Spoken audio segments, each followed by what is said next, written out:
What if an ordinary student simply took possession of Excalibur, the legendary strongest sword of all, capable of cutting through anything with a single strike? But obviously, this piece of shit loser isn't ready for that yet. He's all malnourished and weak. So hold your horses. Imagine if you could enter the manhwa you're reading and live inside it. You just have to be careful not to end up in a manhwa that's too f***ing hard. Our loser protagonist was reading one where, at the end, there was a duel between the rank 1 and rank 2 swordsmen. After a short battle between them, Nagi activates a broken-ass OP skill and cuts off the arm of Dean, the rank 2 swordsman. That wasn't the result he expected. Sometimes ranked players are using hacks too, and we don't even know it. So, with a lot of hate in his heart, he went to talk trash in the comments, saying that if this becomes the best comment, he will f*** up that girl using combusting blade. The problem is that this trash kid has always been lonely at school. He always avoided the popular kids. That's because whenever he tried to make contact, he was either ignored or treated coldly like the piece of garbage he was. But on that day, the blonde kid defended him, in a way. Meanwhile, the likes on his comment were slowly rising.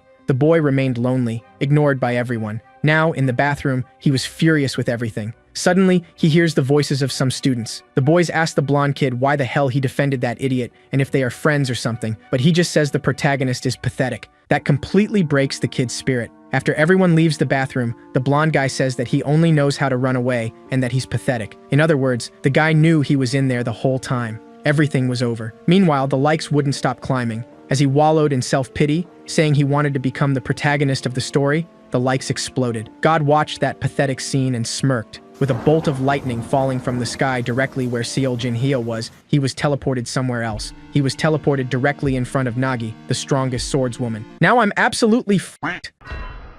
Nagi asks, "What are you doing?" Me?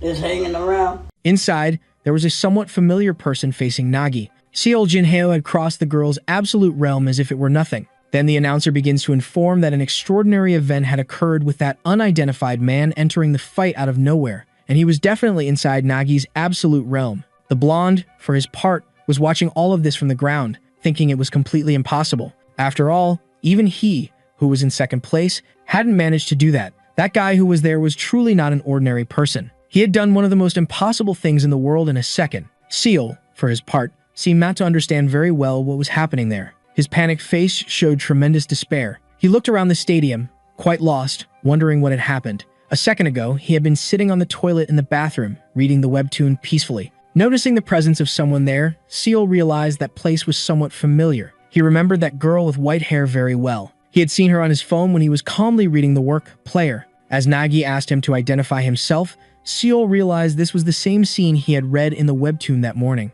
Moreover, some things were becoming clearer in his memory. That girl was probably a character from the work Player. Upon realizing what that meant, Seo let out a slight chuckle. He then began to provoke his opponent, thinking it was all just a simple dream. While the girl told him not to move, Seo commented on how stressful that day had been due to work and how being there would be nice. Nagi's class was that of a swordsman and was somewhat basic. While Seo teased the girl, the blonde boy watched all of this, dumbfounded, unable to believe the audacity of that guy. All of Nagi's strength was based on her basic training, which led her to develop highly complex skills to execute. Dean, lying on the ground, quite worn out, showed concern about how close that guy was to the enemy. Nagi, for her part, was already threatening the boy, trying to prevent his movement. Her training had resulted in an incredible refinement of a sensational skill, better known as Absolute Realm. So, right after being disobeyed, Nagi decided to put that simple human in his place. The spectators, noticing that the atmosphere had turned cold for the boy, displayed tense expressions.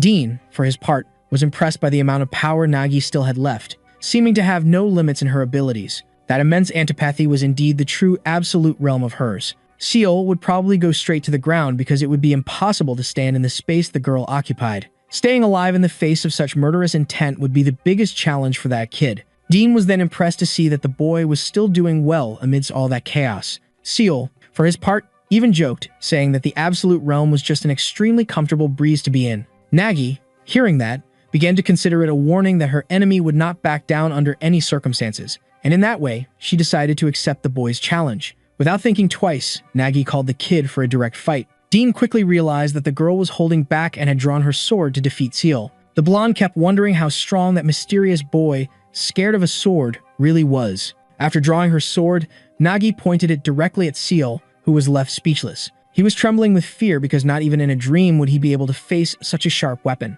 But suddenly, Seol pulls a lot of determination from within his spirit that prevents him from fleeing the fight. He could not live his life running away from everything, even in his own dreams. Nagi, upon hearing the boy's trembling words, simply stares at him without any reaction. Since everything was just a dream to him, Seol questions her about her physical appearance. Nagi does not answer the boy, and he confidently repeats the question, sure that he would win the battle. Seol then takes his first step forward towards the enemy with the intention of attacking her. He was going to throw a simple punch at that girl who seemed utterly unbeatable. What Seol was experiencing was not merely a dream, and his useless attack was a thoughtless move. But there was a reason behind that clumsy strike from the protagonist, and the whole truth was hidden behind Nagi's sword, which was definitely not moving in any direction at that moment. Since there was no murderous intent there, Seol ended up thinking that Nagi would not kill him. To him, she just wanted to scare him a little to show how far apart they were in terms of power. However, there was something in all of this that Seol had no idea about. It was that the moment she wielded the sword, something had already been decided.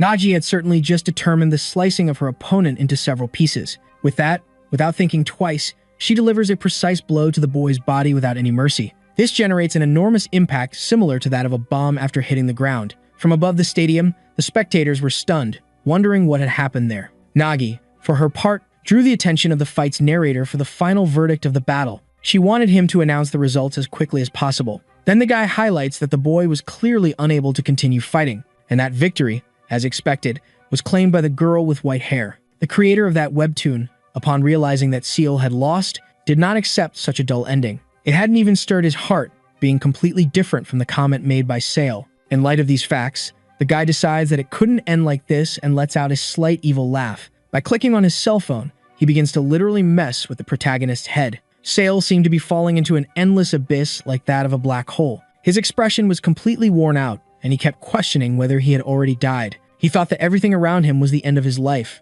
Suddenly, Seol begins to see a huge light high up in the place. His somewhat blurred vision starts to perceive some remnants of the world. There, by his side, was a blonde girl looking quite worried about his physical state. She kept asking Seol to wake up as quickly as possible. Finally, the protagonist manages to fully open his eye, looking quite scared by everything around him. That girl is a bit surprised to see that weak boy wake up after such a sinister blow. It was impossible to clearly know the level and rank of that character who called Seol stupid. He seemed very scared and nervous observing this presence. Finally, Seol breaks his silence and asks the guy where he was at that moment. But suddenly, he is grabbed by the neck in a very rough manner. The girl was going to forgive him for staring at her without permission, but ended up retracting that decision. To her, Seol asking such a question was a kind of bold provocation, as if he wanted to fight her. Based on that, she tightens the boy's neck even more with all her strength. He had crossed the line, and for that, he would be punished severely. She was so angry that she would literally make the boy disappear from there. But suddenly, someone arrives at the scene and orders the cessation of that torture.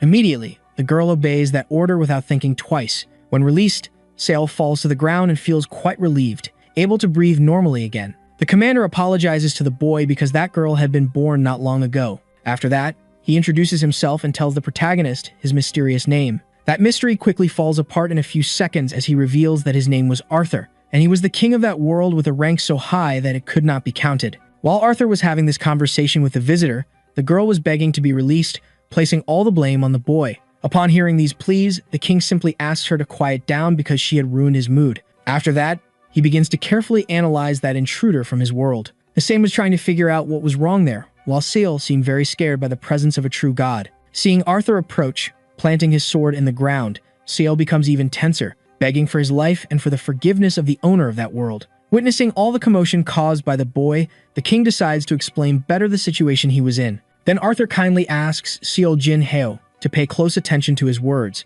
After that, the king extends his hand towards the fallen boy, and reveals that he decided to take him in after thinking for a while. However, Seol would become an official player of that game, and he didn't seem to like that idea very much. Upon hearing that he would be a character in that game, the boy becomes a bit confused. To him, all of that was supposed to be the title of a webtoon, and that's why the king realizes the boy hadn't read carefully. At that moment, Seol becomes even more confused, knowing he missed some very important information. He still felt a lot of pain in his neck due to the attack made by that crazy girl. But Arthur seems to not care about that and decides to proceed with all his plans. He then decides to show the boy his entire world, and with a snap of his fingers, everything seems to disappear to make way for the presentation of that place. The Celestial Arena, better known as Terrarium, was filled with gold and endless treasures, with many hopes and dreams for those who arrived there. and those who ascended it had a specific name. They were the incredible players with extraordinary abilities. Upon hearing about the players, Seal displays a somewhat tense expression, thinking he would be one of them. Arthur then confirms this information, as that was the new position of that simple boy. Soon he points to a blonde boy who was there, and also to a little girl with white hair who was also present. Then finally, he arrives at the protagonist, who was utterly shocked. In a rather trembling manner, he tries to ask a question to the owner of the place. Seal then questions if he would really become a player like those characters, and he is positively answered by Arthur, who found it incredible. The boy, despite all this clarifying conversation, did not understand the reason for all of it. He wanted to know why he had been chosen for this position so suddenly. Upon hearing this question, Arthur doesn't quite understand and makes a silly face. Again, Seal asks why he had to become a player and compete with those characters who were almost monsters. Moreover, there was a limit to how absurd someone could be, and Arthur couldn't decide in that way what the boy would or wouldn't do. Upon hearing these somewhat defiant justifications from the protagonist, the king seems to not understand very well. So he responds to the boy that all of that was because of his comment, making him quite tense. That post said that if he were the best, Seal himself would wipe the floor with the face of that girl who wielded the combustion sword. This threat from Seal could only be fulfilled if he became a player, according to the king, since Nagi was in the celestial arena terrarium. Realizing he got himself into trouble because of a simple comment, the boy displays a desolate expression. To him, that was nothing more than a miserable post of no importance. But according to Arthur, he should have thought about writing a better comment without threatening anyone. This truth spoken by the king leaves the boy quite sad and almost in tears. But suddenly, Arthur starts laughing a lot and informs that he was just joking with Seal. He certainly wouldn't force the boy to do that. Based on this, Seal would indeed have the option to give up everything. But Arthur didn't know that the boy wanted so much to return to reality. Upon hearing these words from the king, Seal becomes a bit thoughtful about it. This reality was a place full of people who did nothing but belittle him whenever they had the chance. And this makes Seal think deeply about whether to return to the normal world or not. Then, without wasting any time, Arthur questions the boy about his final decision.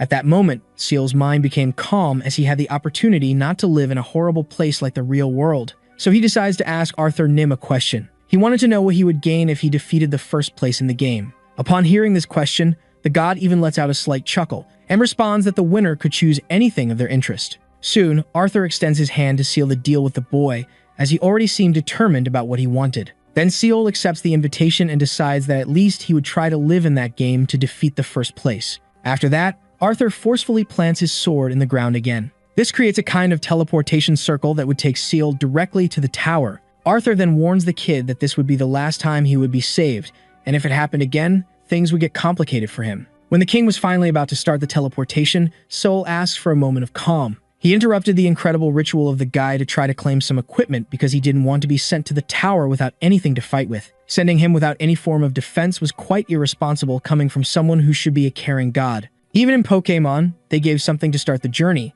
and that's why Seal earnestly asks the king for a little help. Upon hearing that he wouldn't receive anything, the boy gets upset and speaks arrogantly to Arthur. After that, the stressed girl who is trapped decides to put an end to that lack of respect. She arrives asserting authority and calls Seal for a little chat. She quickly makes it clear that God was not the boy's friend and did not give him that kind of intimacy. Listening to her scolding, Seal fills with fear and feels a rather strange sensation. He then concludes that this feeling was quite familiar and he had already gone through it in the real world. With all her powers, the girl puts the boy in a completely humiliating position, making him agree to the rules of respect in that place. From a distance, King Arthur watched everything closely without interfering at all. From his expression, he seemed to enjoy seeing the girl assert authority over that mere human. Suddenly, he starts laughing heartily, which leaves the two fighters a bit confused. According to Arthur, those kids had very funny attitudes. After laughing so much, he begins to get a bit more serious and focuses on what really matters. Then the king reveals that he had thought a lot about everything and had decided something important. As previously evidenced, Seo Jinheo showed interest in some equipment to defend himself in the battles to come. Based on that, King Arthur had made a decision. He wanted Seal to go into battle with that stressed girl as a method of defense. Upon hearing this decision from the king, the girl seems to dislike it very much and shows a tense expression. Seal, for his part, also expresses a certain disappointment mixed with a bit of confusion. After a few moments of silence, the two begin to desperately question that decision. The girl didn't want to go to the human world with an idiot like that, and the boy also disagreed with having the stressed girl as a companion. Hearing these justifications, Arthur asks both to calm down and tries to relax them. He soon makes it clear that that decision had already been made anyway and therefore could not be reversed. After understanding Arthur's side, the girl simply accepts this fact. The king then wishes a good trip to his crazy friend. He reveals that her name was Excalibur, and even though she was difficult to deal with, she was a very useful legendary sword made by God. About to leave, the girl shows a desperate expression because she obviously didn't want to go. Arthur, for his part, doesn't worry about that and just asks her to bring back some units of Melona. Then, without thinking twice, he begins the teleportation of those two fighters. He used a very effective method but harmful for the teleported ones. This is evidenced by the way Sale coughs practically without air at the end of the process. He even questions this alternative used by Arthur because it bothers him a lot. Excalibur, for her part, also seemed a bit unwell after the process. Sale then calls out to her, thinking of her rather ridiculous name. She soon begins to analyze her new physical state, which had changed after the teleportation. Upon noticing the drastic changes in her body, she becomes quite shaken. Sale tries to understand why the girl had turned into a child while she cried inconsolably. When trying to communicate with Excalibur, the protagonist ends up getting scolded and being blamed for all those events. Suddenly, the girl punches him in the face, which causes him to lose a bit of vital red liquid. Meanwhile, Arthur watched everything from a distance and reveals that he had forgotten to mention the side effects to them. Then the two fighters begin to analyze the place they were in,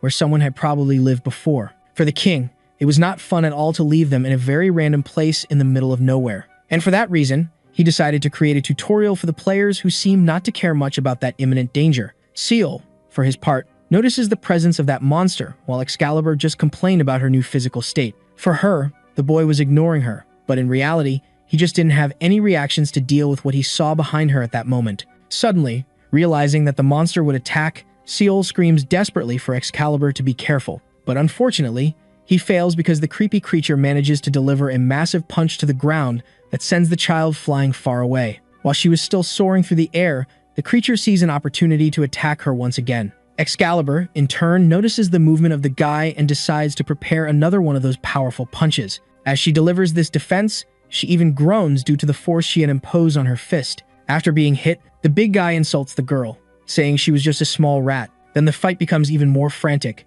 and the two start brawling wildly while Seal just watches, too worried about Excalibur. After a few moments of intense fighting, the enemies take a brief pause. Seal then asks if Excalibur is okay, and she replies that she hadn't seen the enemy approaching from behind her. After that, the boy decides to ask about the identity of that monster and why it was attacking them. The guy, in turn, just repeats the lines spoken by the protagonist, because it was something that gang of thieves, better known as Red Hood with a base rank, would also like to ask. Soon, the Red Wolf, who is a monk class player, tells the duo that the price for attacking that place was quite high. Then he asks if the two had resolved their childish fight, and he quickly orders his soldiers to capture the girl first, receiving an affirmative response from everyone. Without thinking twice, the men charge at Excalibur immediately with the intention of capturing her. It was for that reason that she didn't like the human world, and when questioned by Sale, she simply asks for his absolute silence. With no other way, she just asks the idiot to hold on tight. Sale doesn't quite understand what the girl meant by that and feels quite confused.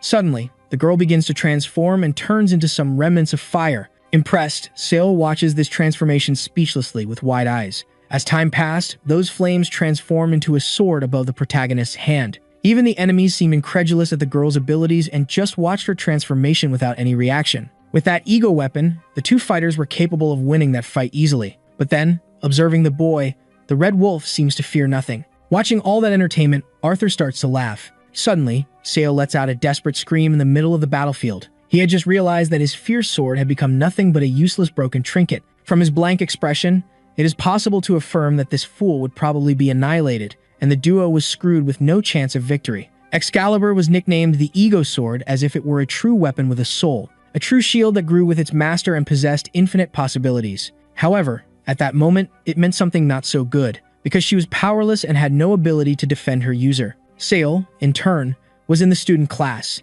and his rank was the lowest possible, so he already accepted that he was screwed facing those enemies. Observing the completely useless sword, Excalibur was in a desolate state. The weapon was also of the Ego class, displaying the lowest rank possible, just like the protagonist. Excalibur had just had the worst experience of her life minutes before and couldn't believe the state she was in. At that moment, Seal was trying to communicate with the girl, who just wanted to be alone and get back home as quickly as possible. From a distance, the Red Wolf was just watching everything with a frustrating expression. Then he comments that he found all of that ridiculous, and that Seal's kind was complete trash. The Red Wolf soon announces that since the boy had ruined his troops' hideout, he would have to pay dearly for it. leaving him quite desperate. The boss's henchmen were already choosing which parts of that boy's body they wanted to keep. Seal's expression showed his concern as he thought those guys were really crazy. But there was no way out because if he continued like that, he would die again, and he needed to find a way to escape as quickly as possible. Suddenly, looking to the side, Seal realizes that Excalibur had gotten up and was heading towards the enemies.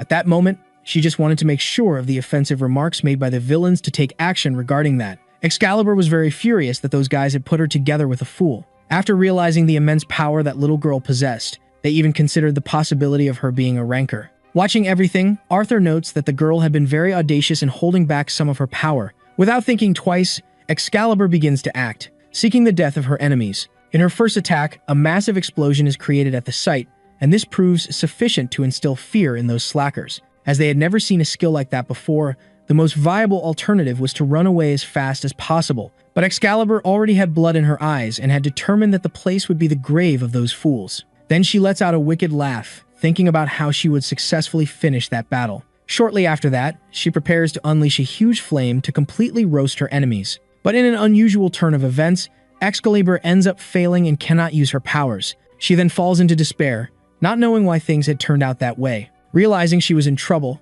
she tries to apologize to her enemies, pretending that nothing had happened there. But the Red Wolf does not forgive those who dare to confront him and soon decides to send all his soldiers to finish off the two clumsy ones. From a distance, Seal realizes that Excalibur had failed to use her power, and his plan to run amidst all the chaos goes down the drain. In light of this, he decides not to run away alone and prefers to approach to help the girl in the fight. But upon observing what was there to confront him, Seal's eyes widen in fear. At that moment, the Red Wolf was close to him and was walking closer and closer. The eyes of that guy revealed his anger and desire for revenge against the boys who had caused him so much stress. Noticing this, Seal shows no reaction other than a frightened expression. Meanwhile, Excalibur bravely battles several enemies, still provoking them by calling them wimps. With no more choices, she decides to call Seal Jin Heo to take care of at least two evil guys. But her plea for the boy is in vain, as he had already disappeared from there a long time ago. Even realizing she was alone, Excalibur tries to shout the boy's name again to see if he appears,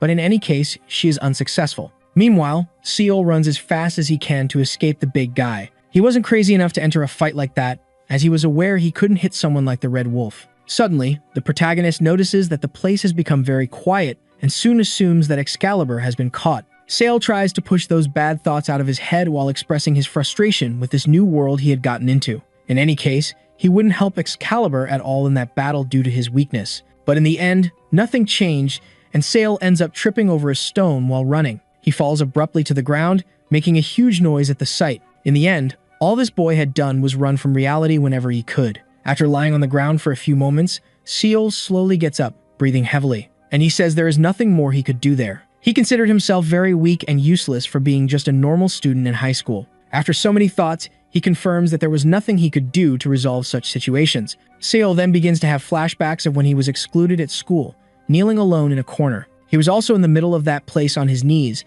thinking about the best thing to do at that moment. Suddenly, a chilling voice emerges, asking if he was running once again. To the owner of that booming voice, the boy's actions were very pathetic. He then gets startled and seems to have a reality shock, displaying a thoughtful expression. The boy's goal was to reach that tower full of wonderful prizes, but the path to get there was proving almost impossible. At that moment, the villain was humiliating Excalibur for having shown such confidence and ultimately failing to hold her ground. To him, the girl was just pathetic and weak. Excalibur, on her part, found it irritating that guy was saying those things since he was just sending his henchmen to do the hard work. While the Red Wolf called the girl rude, she just wanted a chance to win that fight with an ace up her sleeve. Then suddenly, the big guy prepares to attack, and finally, an opportunity arises for the girl to use her power. Without thinking twice, she begins to concentrate with the intention of catching the enemy by surprise. Seeing that Excalibur was about to take a fatal hit to the face, Seal appears to try to save her. The Wicked One and the blonde girl are then stunned to realize the presence of the runaway boy.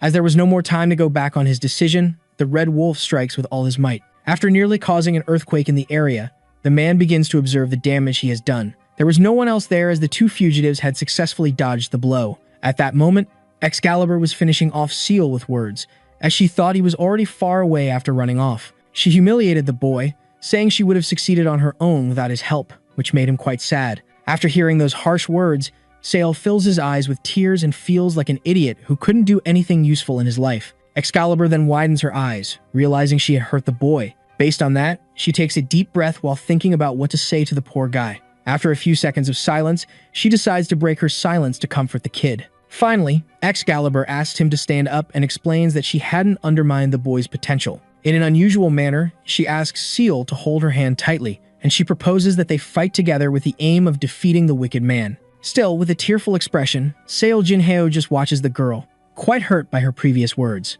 But after a few seconds of staring at her, he gathers courage and decides to accept that agreement. Then the two make a pact of commitment with an emblematic handshake, making peace. Excalibur, in turn, seemed excited about it, giving a smile from ear to ear. Even Commander Arthur displayed a happy expression watching the two fighters unite. With that, he allows the fusion of the boys' powers, making them even stronger. Observing that insane power, the Red Wolf seemed unable to believe it. To him, it seemed much stronger than Nagi, the one who held first place on the competition podium. At that moment, Saul struck an imposing pose, seeming to fear nothing and no one. Excalibur's transformation into a sensational sword would surely help them win the battle. The adversary Seo Jinhyo needed to defeat was himself, with his weak personality. Excalibur was very stressed with that bastard since she was only going to share half of her strength with him. He was already approaching the Red Wolf but had drained all the girl's strength to reach his goal. At that moment, the battle between Seal and the big guy was already underway and promised to be frantic. Meanwhile, his frontline soldiers were cowering in fear of fighting. Then the leader of that group emphasized that he was the only opponent of the protagonist. He soon showed his disdain for bastards like Seal, who blindly trusted his equipment and advanced underestimating the enemy. This was the reason he had founded that guild made up only of thieves, but it made no sense to the protagonist. At that moment, the Red Wolf called for the attention of his opponents because he wanted to demonstrate how to use real strength. Then he delivered a powerful blow that made the entire ground tremble. From a distance, the big guy's henchmen praised their boss's performance in battle and moved away, fearing being sucked in by that incredible power. That dude even mocked the ego sword, saying it was practically useless. For if Sale didn't get close to him, he wouldn't be able to land any blows to win. Then the Red Wolf hurled a giant rock at the protagonist intending to crush him, mocking that he would sell his sword for a high price. But at that moment, the protagonist seemed to have a card up his sleeve as he remained calm amidst those taunts. Soon, he firmly grasped the ego sword, ready to demonstrate all its destructive potential. He stared at his enemy with a look that could instill fear in anyone an easily farmed aura. Then suddenly, Seol began to use his strength, startling the Red Wolf, who widened his eyes. Seol had managed to hold that giant rock as if it were nothing, and without thinking twice, he threw the artifact at his enemies. Watching that giant thing coming their way, the guys expressed very tense looks. After a few moments, the rock had annihilated that entire clan, sending them flying far away. Most of them were thrown into the air and mercilessly crushed by the boulder. After all that, only dust could be seen around the area. A few moments after Sale's masterful throw, he appeared amidst all that dirt. He looked very worn out due to the amount of energy exerted in that blow. Seol no longer had the strength to remain standing but celebrated the fact that he had managed to defeat his enemies. Inevitably, the kid ends up falling to the ground due to extreme exhaustion amidst a lot of destruction. Then, after this crazy fight, the information panel appears, informing that the Red Hood Thieves Guild has been annihilated. Seol Jinhyo, who was in the student class and had the lowest possible rank, had defeated his enemies. Observing the entire confrontation, someone seemed quite happy with the outcome of the plot. It was Arthur, quite entertained, as it was now worth watching those fights. Then he throws his phone away in an unusual manner. With a slight smile on his face, he celebrates a great victory for himself. Such happiness was due to all the candidates being gathered for a real war. Finally, all his plans were starting to flow in that incredible world Arthur had created. Now the work takes us to another environment where the day was beautiful with some clouds in the sky. A person was walking around with their cart and their draft animal. It was an old man, seemingly harmless, with his creature walking through that vast area. The name of that animal was Mokiko, and its specialty was being very cute, and that guy guiding it was a veteran in the game. His name was Duke Pal Guac-Willius, occupying second place, and his role was to be the driver of a cart, but his peaceful life had been threatened once again. This reason dated back to 30 minutes earlier when he was brushing his Mokiko. Someone had approached him and his friend, asking for a simple, harmless ride. The old man was soon startled by that rookie who didn't know who he was dealing with and probably didn't have a grandfather to call his own. But upon observing more closely, the guy was taken aback and widened his eyes. It was Excalibur, wearing the Red Wolf outfit and dragging Seal by the hair, confirming he really didn't have a grandfather. The girl then intimidated the old man using her mockery, inviting him to board. That guy, in turn, was quite nervous as it seemed the girl was holding a corpse. As they continued on their way, Excalibur complained constantly about how the old man was driving the carriage, and he, in turn, just kept apologizing, very afraid of losing his life. The old man was very angry at the disrespectful tone with which that girl spoke, but she seemed not to care and just wanted Seal to wake up from his faint. Excalibur was shaking the protagonist with all her might, wanting to bring him back to life. Observing the brutality of the girl, the desperation of the old man, who just wanted to be left in peace, was evident on his face. Excalibur was not at all happy with that bastard. He hadn't moved a muscle since he fainted after the battle. It really seemed that the protagonist had died from exhaustion. But Excalibur didn't care about the boy's death and only thought about what would happen to her now and if Arthur Nym would take any action about everything. Then suddenly, the girl lost her patience and hit the boy, calling him a spicy fried squid with rice. With this somewhat crazy method, the boy woke up and immediately started saying he didn't remember anything anymore. Excalibur found Seal quite useless and weak for having actually entered a vegetative state after taking his hand after the battle. However, the protagonist remembered that she was exerting some kind of incredible power very similar to a force field or something like that. In any case, since Seal didn't recall the rest of the process to reach that incredible state, all that flattery was practically useless. Excalibur, in turn, suspected that the kid had won the fight just because of his enormous luck. But it was practically impossible for someone to wield the magnificent sword successfully without actually having experience, even if Seo Jin-ho seemed quite stupid. To the girl, that bastard had shown a good side amidst so much chaos, for he hadn't just finished off a single weak person but an entire clan. The protagonist had perfectly used Arthur Nym's power. Suddenly, he called out to the girl, informing her that he remembered one more event, but in an unusual manner, he gave up on telling it, as it didn't seem that important, and was soon pressured to spill the beans. Then Seal began to recall the moment when Excalibur decided to make that agreement. In light of this, he sincerely thanked her for trusting him. Upon hearing those words from the boy, she was left speechless, seeming not to believe such gratitude. Then Seal tried to continue talking but miserably mispronounced the name of the feisty girl. While the protagonist was getting scolded and trying to explain himself for that mistake, the cart driver was planning to do harm with those chatty brats in the village. Excalibur, very angry, didn't understand why her name was embarrassing to say and kept fighting, hitting Seal, who was intimidated to say any justification. Suddenly, the boy notices something impressive along the way and even widens his eyes in disbelief at what he sees. Seal quickly tries to convince the angry girl to stop fighting for a moment to also observe what he noticed. Even unwillingly, Excalibur takes her focus off her anger and gazes at the horizon, admiring what she sees. Just ahead stood a huge tower that captivated the eyes of those two fighters. That place was better known as the entrance to the village. Moving forward, it was possible to spot some soldiers controlling the community's entrances. Noticing this, Seal realizes that the two were in deep trouble. He didn't have many resources with him to pay the soldiers, who charged to allow visitors entry. That boy was going crazy thinking if he should get a part-time job, while Excalibur merely observed his despair with mockery. Then the girl points out that she had stolen all the money from those thieves to calm her brother down. Upon realizing they no longer needed to worry about money, the boy begins to praise his friend out of sheer happiness for having thought of the wicked plan. Excalibur then takes advantage of Seal having nothing to complain about and orders him to establish a kind of subordination to always obey her commands. As the girl outlines the first steps to take upon entering the village, someone shouts that they were there. The old man was literally ratting out the two fighters so that the police would arrest them. According to him, the boys had threatened him to get a ride. Excalibur quickly tries to explain that he had only asked for a favor and that the old man had accepted it without issue. However, Seal treacherously confirms the man's accusation. Going further, the boy plays the victim as if he knew nothing,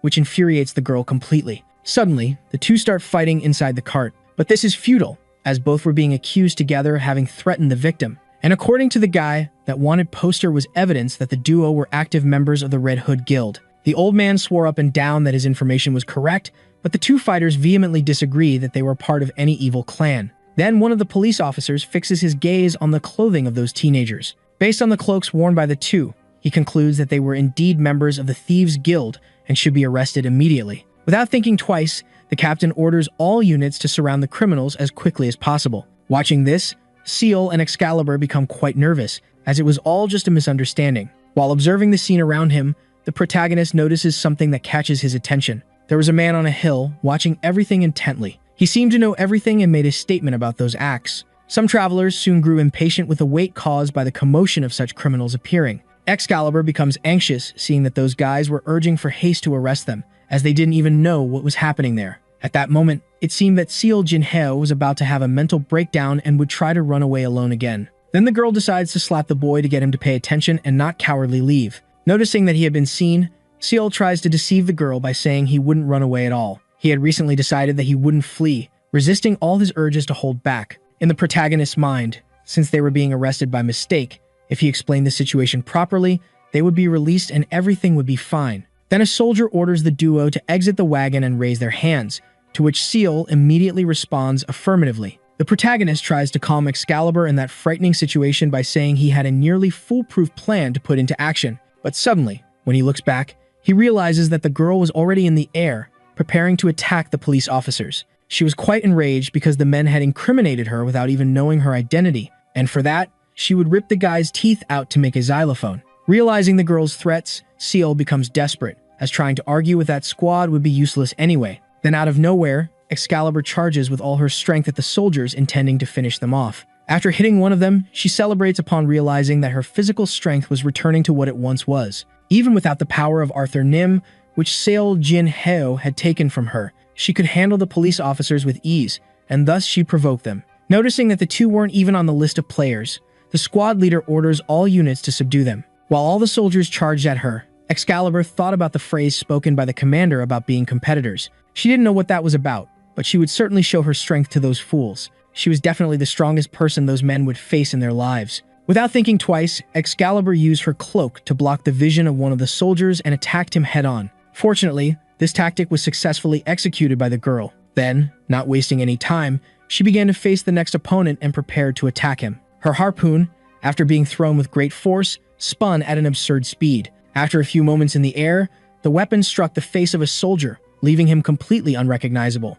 Inevitably, he was thrown backward due to the force of the impact. Excalibur soon realized that those opponents were much weaker than she had imagined, and if she continued at this pace, they would probably rise to first place with great ease. Out of nowhere, the bastards began to move in a different way, which caught a lot of attention. One guy, noticing the beating they were taking, ordered the summoning of Lord Ran as quickly as possible. Meanwhile, Excalibur, for her part, did not stop advancing and annihilated anyone who dared to stand in her way. She wondered who that guy was and challenged him without fear at all. But that dude probably wouldn't even manage to call for reinforcements after taking a hit from the girl. Noticing an imminent danger approaching, Seol tried to shout to warn Excalibur, but his tongue failed miserably. Upon hearing a shout of caution, Liber became more alert. But unfortunately, that didn't help, as the enemy was already behind her, ready to attack. Seeing this, Seol became desperate and shouted his friend's name, fearing for her life.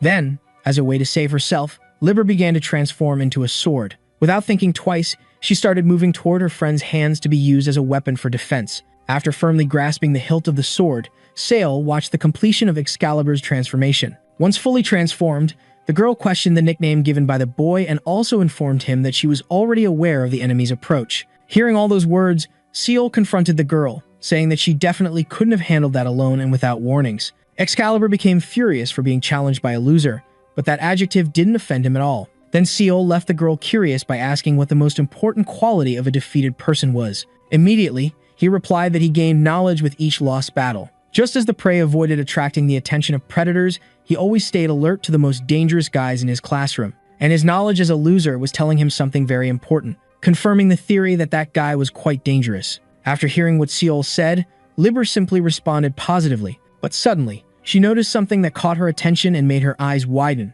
She was stunned by the trail on the ground of the place. It seemed like she had already lost the battle. Then the guys there shouted to Lord Ran, informing him that the fighter was trying to flee the area. With that, the guy from the class of defenders simply stated that he wouldn't miss the next time. Seol observed that mark on the ground, impressed by the skills that the guy had using just a piece of cloth. Suddenly, Excalibur scolded the boy who wasn't paying attention to the task and seemed to be a bit scared. The girl warned Seol about the dangers of that cloth, which had the potential to kill him if it hit. But anyone would know that after seeing that huge crack in the ground, and for that reason, the protagonist was extremely scared. In light of this, Seol couldn't run away and needed to retaliate, even needing to wield such a heavy weapon like Liber. Just standing up holding the sword was quite difficult, and so the boy wondered how Arthur Nim had created that without any effort. While he was thinking, Seol suddenly noticed something that made him wait a bit. Realizing this, Excalibur pointed out that the guy, due to his current level, could only wield her for 2 minutes, so he shouldn't hesitate to attack as quickly as possible. Seol seemed very nervous about having to fight to survive. Noticing this, Excalibur became furious because they had already gone through several tough situations, but the boy interrupted her and tried to explain. It was true that he was afraid to fight, but his question was about finding another alternative without the need for direct combat. Upon hearing this, Excalibur became confused and didn't understand what the boy had tried to say. The same then explains better that the main objective was to scale the tower to find the first place, and if they fought now, it would be difficult to enter the city around the building. Moreover, if Seal lost consciousness after defeating Ran with a stroke of luck, it would be game over for the duo. But that didn't make sense to Excalibur, and she thought he would just stand there until he fainted. Meanwhile, Ran was preparing to attack and was already stating the affirmation for the start of the combat. Realizing this, Excalibur goes into a panic and widens her eyes. Without thinking twice, she screams to inform Seal of the danger approaching right in front of them. The protagonist would be judged for crimes such as attacking the gates and interfering with law enforcement. Furthermore, that large hand would grab the boy to judge him for attempted murder. Suddenly, Seal is wrapped in several strips of fabric, having nowhere to escape. He becomes desperate as he is immobilized by that powerful cloth. Ran also informed the duo that they would not have the right to claim innocence. For given the situation they were in, there was resistance to arrest and attempted escape, and thus, the death penalty would be executed without chances of appeal in the case. Upon hearing this verdict from the guy, Seal goes into despair and even starts to sweat cold from so much fear. A few meters in front of him, Ran was using the cloth to completely immobilize the prisoner. He was staring at the protagonist with a serious look that would scare anyone. Seal, for his part, could not free himself from that trap and remained completely still, without reaction. That protagonist soon realizes he was quite different. The only one Seal could see in his line of sight was that man, as if they were the last remaining people in the whole world. Seeing that the guy had a very strong presence, the boy assumes that this man could climb the tower. Indeed, Ram was a true player. After a few moments of being trapped, Seal is questioned by Liber about his physical state and immediately responds that he couldn't move a muscle. But the boy seemed to have a card up his sleeve and was gripping the sword tighter and tighter. Then suddenly, he manages to deliver a huge blow to the enemy's cloth, freeing himself from the immobilization and causing it to shred. Seeing that Seal had resisted arrest, Ran becomes completely furious. Sumi decides to punish the boy according to all the strict regulations. Noticing the imminent danger approaching, Excalibur warns the boy, who informs her that he is already aware of everything. This was definitely not the time to worry about every little thing, as if they continued like this, they would surely be dead. There was no other choice but to retaliate against such actions as quickly as possible. Without thinking twice, Seal charges at the enemy, using all his energy. Liber, for his part, seems to like what he sees and encourages the boy to continue. Ran, meanwhile, was just watching the boy give his all to defeat him. Seal's body at that moment was overflowing with power, and because of that, he could perceive what Liber was talking about regarding having a bit of God within him. That boy felt a very positive energy, and based on that, he concluded that they could win that battle. When he was about to attack, Seal spots a group of people below him. Then he starts to think that those men hadn't managed to escape in time. Seeing that Seal had lost strength in his grip, Liber quickly questions him. That indecision made the girl tense, and she even threatened him, but the boy was just very concerned about those defenseless people. Down below, Ran was watching the duo argue, not understanding anything at all. He had no certainty about what those two were doing. However, they had lost the last opportunity to defeat the guy. Taking advantage of that discussion, Ran charges at Seal, intending to hit him squarely. Unfortunately, the man manages to strike the protagonist hard in the face. Due to the force of the impact, both boys are thrown to the ground and fall abruptly. Even the spectators of that fight are impressed by the man's attack and even think that the duo might have died. As Ran suspected, those two were indeed very dangerous. Even falling from such a great height, the duo had survived. Noticing another opportunity to checkmate in the contest, Ran begins to firmly wield his cloth. Then he would deliver another blow to completely end the battle, crowning himself as the victor. At that moment, Seal was lying on the ground, completely spent, with no strength to rise again. He had been careless and didn't know that things could end in such a tragic way. But at that moment, it seemed there was nothing more to be done as Ran charged at the two with a mega drill formed by his incredible cloth. Seeing that, even Excalibur was left speechless and simply closed her eyes, waiting for the impact to arrive. But suddenly, something seemed to stop the drill from advancing, saving the two friends. Gradually, Excalibur began to open her eyes, intending to perceive what had happened. In an unusual manner, there was a ball of fur seemingly trying to defend the duo. Losing sight of that creature, Liber widened his eyes as he couldn't believe what he saw. Ran then immediately stopped his cloth drill, intending not to harm the fluffy being. Soon he wondered why Mokiko, such an intelligent beast, was interfering in the battle. Watching from afar, the spectators were also astonished to see the gentle mystical creature protecting that duo. While Excalibur pondered in that atmosphere, everyone commented that the fight had to stop as attacking a Mokiko was practically crossing the line.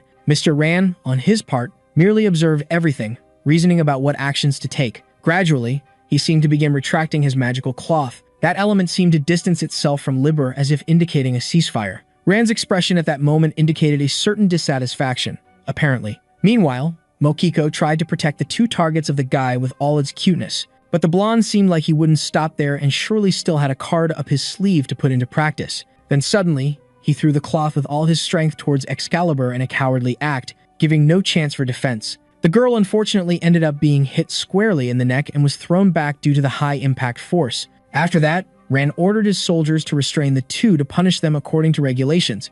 However, Mokiko seemed to dislike that very much. Unfortunately, the fluffy creature couldn't achieve its goal, and the duo ended up being thrown into the chessboard. After all that chaos, Rand headed towards a building where his superior was. That guy seemed not to believe the words spoken by the blonde and let out many evil laughs. The truth was that Mokiko had obstructed Rand and also tried to protect the supposed criminals. According to the guy, this blonde had confused innocent people with criminals again, using a single plausible justification about a real attack on the gates. Then suddenly, the boss asked Rand to observe an item he had obtained. One of the villains was wearing that tie, and the different material used to make that accessory was somewhat suspicious to him. Then suddenly, the superior widened his eyes, realizing something very revealing. When informed that the tie was quite familiar, Rand quickly questioned his boss if he had someone in mind. The two then discussed the guy who had easily passed through Nagi's absolute domain some time ago, and they soon concluded that it indeed was that man. Based on that, the dean, who was a swordsman class and rank number 2,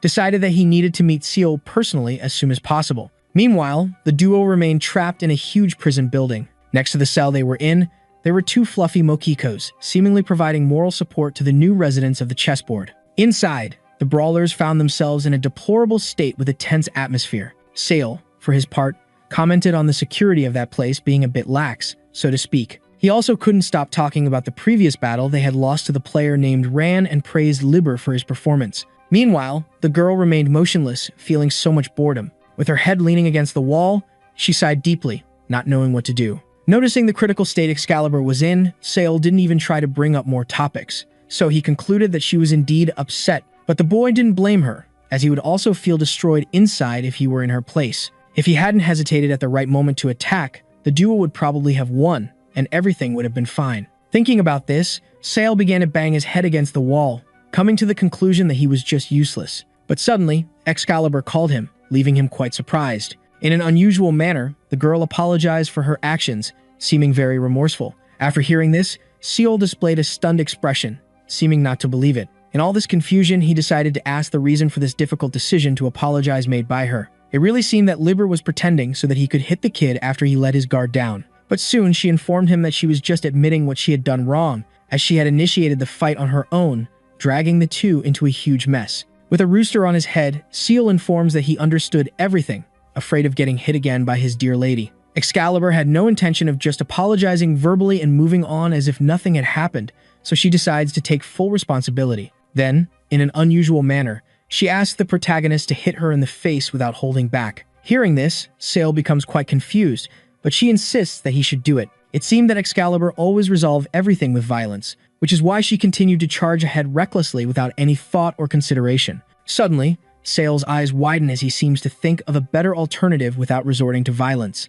Without thinking twice, he shouts the girl's name, and he asks to call her Liber because he felt better that way. Excalibur was too long a name to pronounce in an urgent situation, and based on that, Seal makes his proposal without the need for violence. The boy, however, was afraid that the nickname might sound a bit strange. However, Excalibur seemed to not care at all and accepted the proposal, making him very happy and almost unable to believe it. But there was still something more important. He wanted a kind of touch like true friends. Soon, Liber comments that it was time for them to try to escape from prison. Outside, there were some guards ensuring that no one would escape from the prison. That pair of guards didn't scare anyone and even fell asleep out of sheer boredom from standing still doing nothing. Suddenly, someone arrives, telling one of them that his job was taking a toll on him, and then he wakes up, sighing deeply after being startled. It was Sir Ran along with Sir Dean who, in turn, didn't seem happy at all with those bastards. They quickly start apologizing for their nap taken at the wrong time, but according to the chief, it only showed how peaceful the place was. Ran seemed much angrier than Dean due to the blunder made by the soldiers, who were even thinking of writing a handwritten apology letter. After his friend's angry comment, the second in command mentions the criminals caught at the gates and is immediately responded to by the sleepy one. Suddenly, a massive explosion occurs in the cell of those bastards, startling everyone present. Arriving at the scene, they find a giant hole in the wall. It was incredible that the duo had managed to create such a large opening to escape, but this brilliance would not save them from the death penalty. After such a well-executed escape on that scale, the two should expect a good retaliation. They would certainly be pursued until they were caught to serve their sentence. On Lieber's shoulders, Seal complained about the speed at which she was fleeing, as he couldn't handle being shaken around like that. Suddenly, Rand finds them without much effort. Without thinking twice, he begins to retaliate against Excalibur to prevent her from getting further away from the prison. Suddenly, she starts to notice a change in her body weight that bothers her in an extraordinary way. Seal wondered about the principle behind this, as his body seemed to have become heavier than usual. But soon he realizes that he could move his hand very well, so that meant something completely different. What had become heavier was definitely not his body. All that weight actually came from the clothes the boy was wearing. Rand had already marked all the garments of those two, meaning they would remain under his control for at least half the day. Seal then emphasizes that they were not criminals, and the only reason they went to the village was to climb the Great Tower. Upon hearing this, Rand ponders these statements. The entrance village had been sought after by dozens of people like Seal, attracted by the shine of the celestial terrarium like insects, according to him. However, considering that those claims were true, Rand further recommends the duo's withdrawal, which leaves Liber very enraged. The tower was a place full of players, like that guy who thought he was better than the two friends. According to him, it was impossible to reach the goal under the conditions the duo was in. Then Dean interjects in the conversation and decides that such humiliations should stop immediately. Soon he approaches Seal, who was lying on the ground, and then he asks for the true identity of the weak boy. Looking into the guy's eyes, Seal feels a bit disoriented by the question. He soon realizes that the guy was not a complete stranger. Dean, in an unusual manner, says it's a pleasure to see the boy again. And then he introduces himself, stating his real name in a friendly way. He also identified himself as the Grand King of the entrance village. After hearing the guy's identification, Seal thinks this is bad because fighting one was already difficult, and with another player, it would be practically impossible. Already out of strength to fight, the protagonist asks what consequences he and his friend would face after being caught. Soon after asking this question, the boy's vision starts to blur.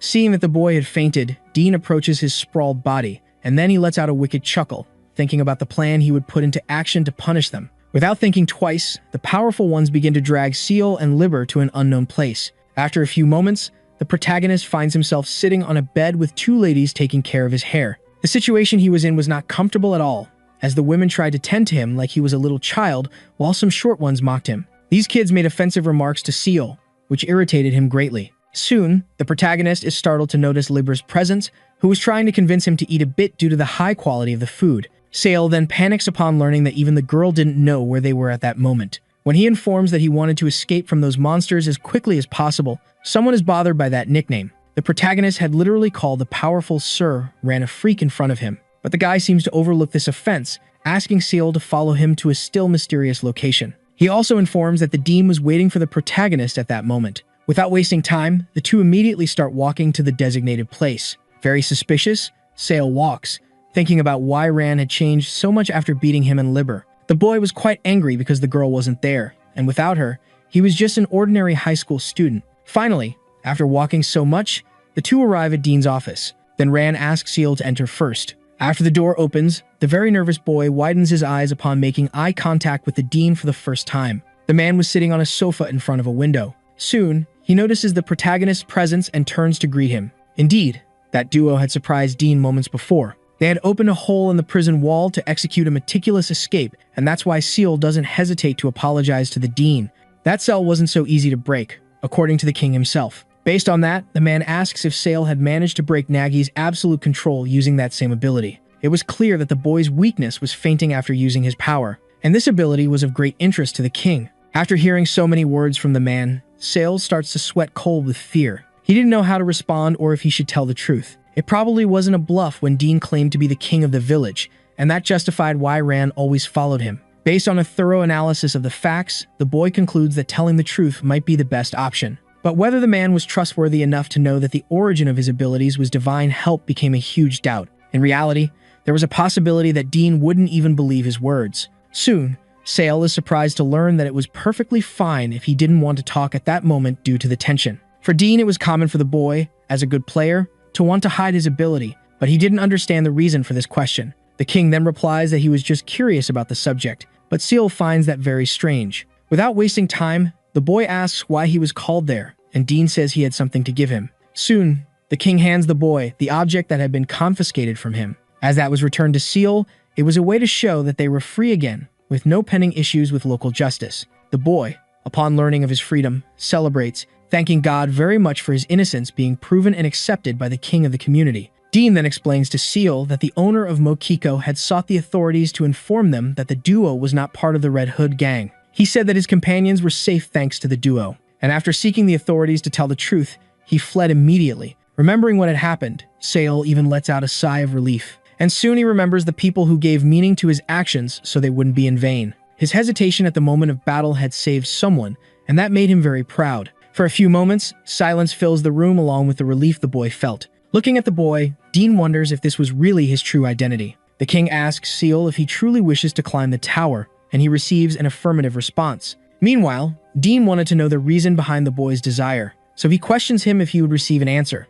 about why he wanted so much to reach that tower. As if guided by something at that moment, Seal begins to reveal his intentions. Dean listened attentively as the boy spoke about aiming to be first in the rank. He needed to defeat Nagi to achieve his goal, and thus the boy answered Dean's question. Outside the room, Rand seemed to listen closely to their conversation. His expression was serious and showed no apparent feelings. At that moment, silence took over the place. Seal stared at Dean with a serious face, looking quite nervous until then. Suddenly, the king calls the boy, startling him. Then the man asks if Seal would look out the window for him. The boy quickly approaches and widens his eyes, impressed by what he saw. The view from the building was magnificent and had a privileged sight of the tower. Dean then asked if Seal could see the tall buildings inside the fence. The fact was that most of them were owned by the feared guild Avalon. That clan was definitely not a sight for sore eyes, as Nagi herself commanded them. Upon learning this information, Seal finally realized something very important. It was about the true meaning behind his declaration. The protagonist's goal was to defeat the feared Nagi.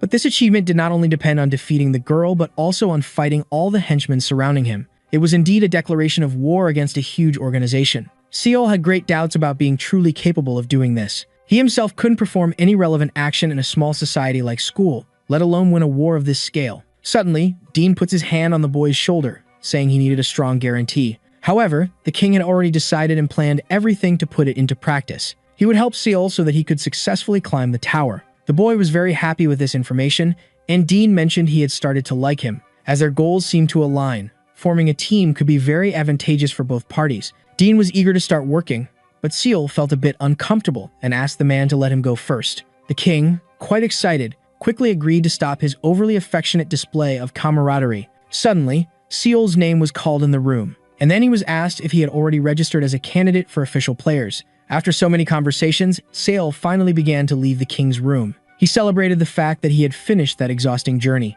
He was happy to have found a way to climb the tower, but someone questioned him about this, demotivating him. Seal was startled, noticing the illustrious presence of Ran. He had been waiting outside the door during the entire conversation between the king and the fork. Ran said he had already warned about the non-existent possibility of Seal reaching the top of the tower, but instead of listening to him, the boy went ahead, doing exactly the opposite, babbling about absolute nonsense. Then Ran asked Seal if he really believed he could defeat the powerful Nagi. After calling the boy trash, this man authoritatively ordered him not to cross the line. If Seal wanted that, Ran could help him realize once again where his place was in that world. After hearing so many threats and nonsense, Lieber finally decided to take action to stop the slacker. Seal, quite desperate, even tried to contain the girl's excitement but was unsuccessful. She insulted Ran in every way and made it clear she would not accept orders from him at all. Lieber would make the slacker regret his grotesque actions, standing with her partner much stronger than him. After the girl's affront, Seal also joined the discussion, confirming her words. He confirmed that the two would become much stronger and would successfully climb the tower right after that. And finally, Nagi would also be defeated, losing her first place ranking. At that moment, Seal's expression showed all his anger due to the humiliation he had suffered from the slacker. Rand soon realized that all his words would be null and evident, not knowing why Dean liked those two insolent ones. With that, he decided to make sure to watch everything the duo promised to do, in order to see how long the insolence would last. After so many humiliations and unnecessary words, Rand finally began to leave the room. The discontent on the faces of the two friends was evident. Suddenly, Seal throws himself on the ground, showing that he really can't handle a little pressure. He was celebrating the fact that Rand had left while Lieber was asking for a drop of courage from him. The girl's intention was to strengthen herself more and more with her partner to later take down that slacker and anyone else who dared to stand in their way. Even looking a bit scared, Seal agrees with his friend's plans. After so many conversations, the two decide to leave there for a place that Dean had mentioned once. After arriving at the location, Seal clears his doubts after Liber confirms that it was indeed the right place, as the appearance said it all. Finally, he begins to agree that this was the place the Dean had spoken about to him. What lay before them was the Grand First Portal. Finally, a blonde person standing in front of the wall confirms the presence of almost everyone and soon begins their important announcement. According to her, in a few moments, the selection of candidates for players would begin. With a privileged view, dreaming of climbing that glorious tower, the protagonist lamented not knowing where the test would take place. Liber was already extremely tired as she ran around that village non-stop, believing that Seal could find the place quickly. Dean had told the boy that he just needed to follow the people who also wanted to take the test if the site couldn't be found, but that didn't make any sense to the girl. The Dean promised that Seal would recognize the participants at a glance, but this mission was not easy at all and seemed to be part of the test. Then a guy passing by and whispering bad things catches Liber's attention. The voice in Jandraken's head informed him that it was not yet time to kill the duo of friends. He was thirsty for vital red liquid,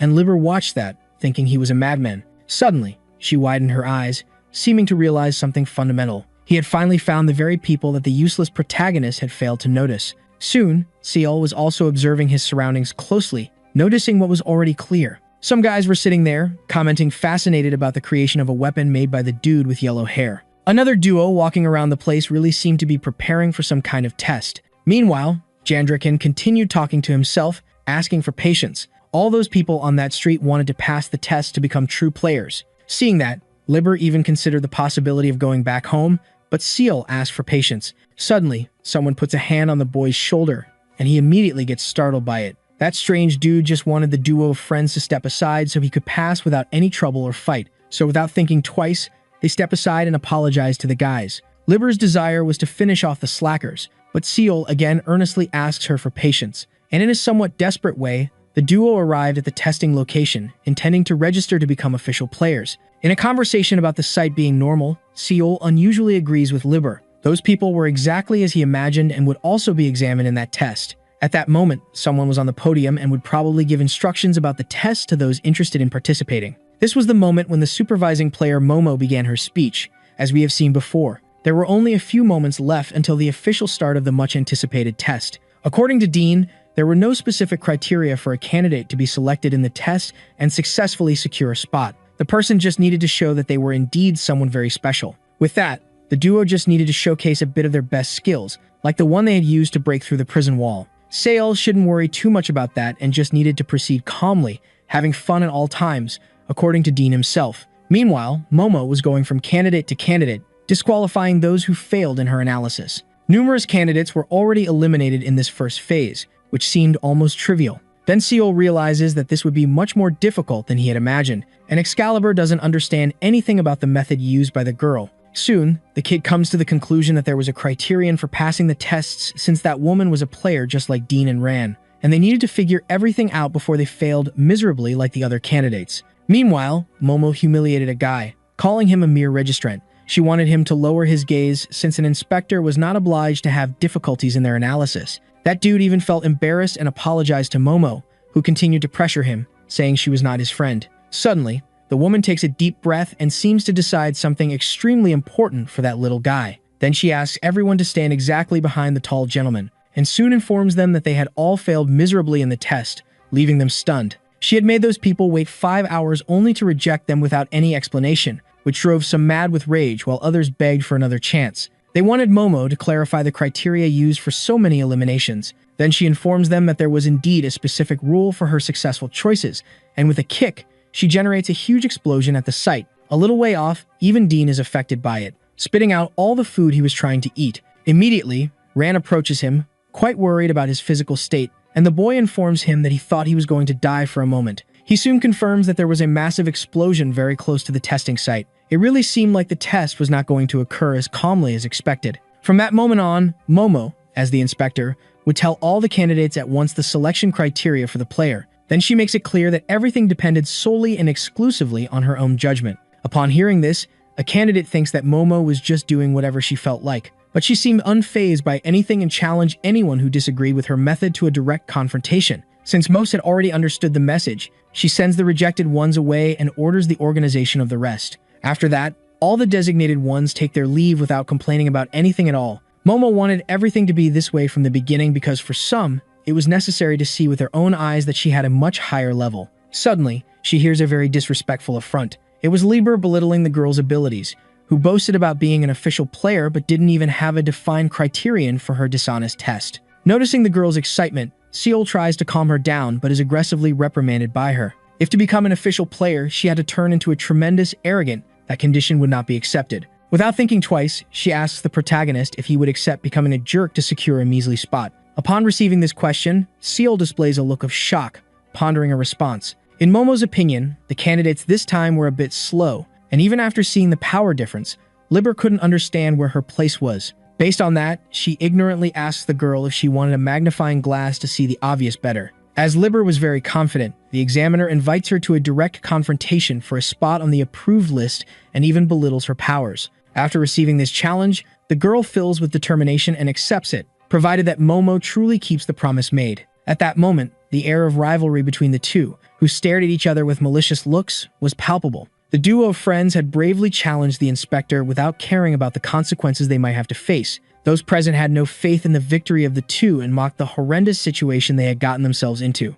That could affect them very negatively if they lost the battle, but that was enough to move the hearts of the candidates who were under the inspector's restriction. Meanwhile, the two fighters awaited a first attack coming from either side to initiate a sequence of blows. They provoked each other like never before, seeming to have harbored that hatred for a long time. Seeing that, Seol does not hesitate to try to stop the fight, offering to resolve it with just a friendly conversation. But suddenly, a massive explosion takes over the place, highlighting that his attempt to promote peace failed miserably. After that, those present commented in shock, trying to understand what had happened with the examined one that caused the mess. It seemed that that simple, whiny boy had shattered the inspector's golem into several pieces, with little effort. He was quite irritated for having been disqualified in the test. He claimed to have understood everyone's level and that everything was extremely disappointing, to the point of wanting to die. He wanted to exclude the lady examiner from the rest of the players and just needed a command from his captain to do so. Watching that little show from the boy, the two girls were confused by the bastard's actions. Then finally,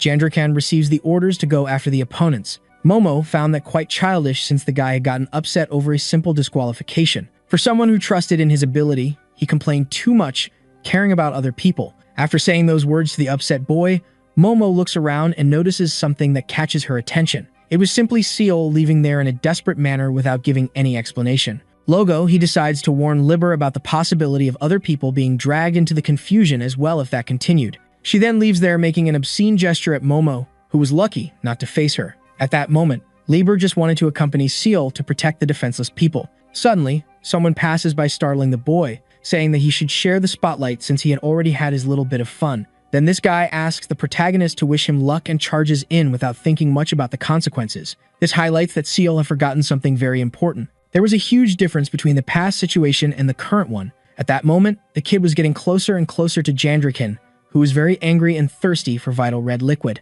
Then the psychopath doesn't hesitate and starts attacking the boy with his powers. With that, the difference between the two situations becomes even clearer. The people around Seol definitely didn't need to be protected, as he thought. After hardly putting in much effort, Pastis comes out victorious from that childish fight against Jandrekan. While Seol admired the boy's feat, Liber was angry because she wanted to have gone all out against her opponent. Momo, in turn, was also observing that mess with a very serious expression. Seeing that his powerful weapon had shattered into several pieces, Jandrekan falls into despair, not believing the facts. Then someone arrives there telling him that it was time to stop being a burden to everyone else. The girl identifies herself as a simple examinee named Kina Lilette. She even tries to convince Jandrekan to leave, but he refuses to take orders from anyone. Kina then says she didn't want to boss anyone around and that it was just a warning that if rejected, there would be consequences. Meanwhile, down below, two men dissatisfied with being dragged by the little fury challenge Jandrekan to come down for a direct confrontation. Hearing those provocations, the hothead becomes even more furious,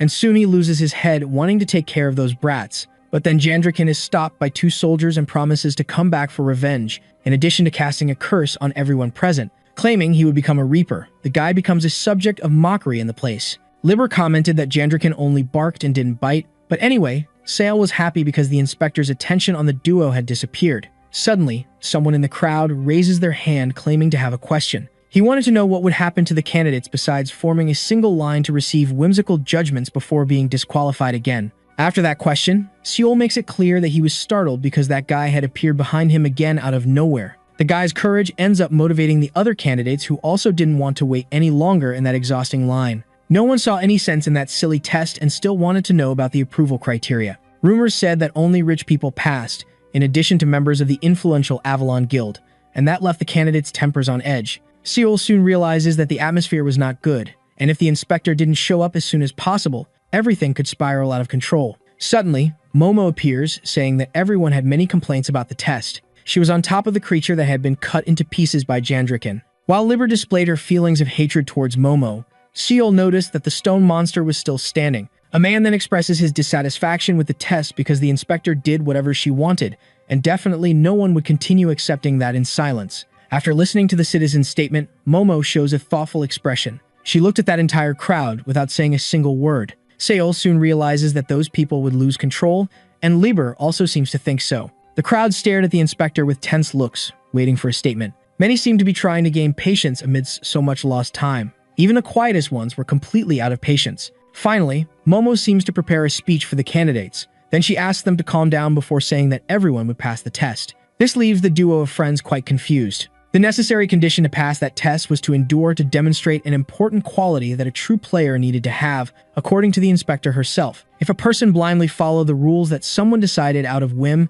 they wouldn't have what it took to be a player, so deciding for oneself was a necessity. After Momo's declaration, all the candidates understand very well and are pleased to be approved. Still, the pink-haired girl thought there was something strange about all this. She suspected a bit about things because the number of approved candidates was too high, but Momo emphasized that there was nothing wrong with that. The number of approved examinees ended up exceeding their initial predictions, but the reason was quite simple. There was a kind of representative who led the examinees to resist, and so Momo would add one more condition, for if she approved everyone, she would definitely have to send a written apology and a letter of explanation. Then she asks Seol and Liber to present themselves, and both respond promptly. With every word that came out of Momo's mouth, the protagonist grew tenser, widening his eyes. There was something the inspector wanted to say to that duo. She wanted them to show her a surprising skill, and if they met her expectations, she would fulfill the agreement, which was to pass all the remaining candidates who were there. After hearing the inspector's new condition, Seol and Liber seemed quite dissatisfied. But since there were no other alternatives,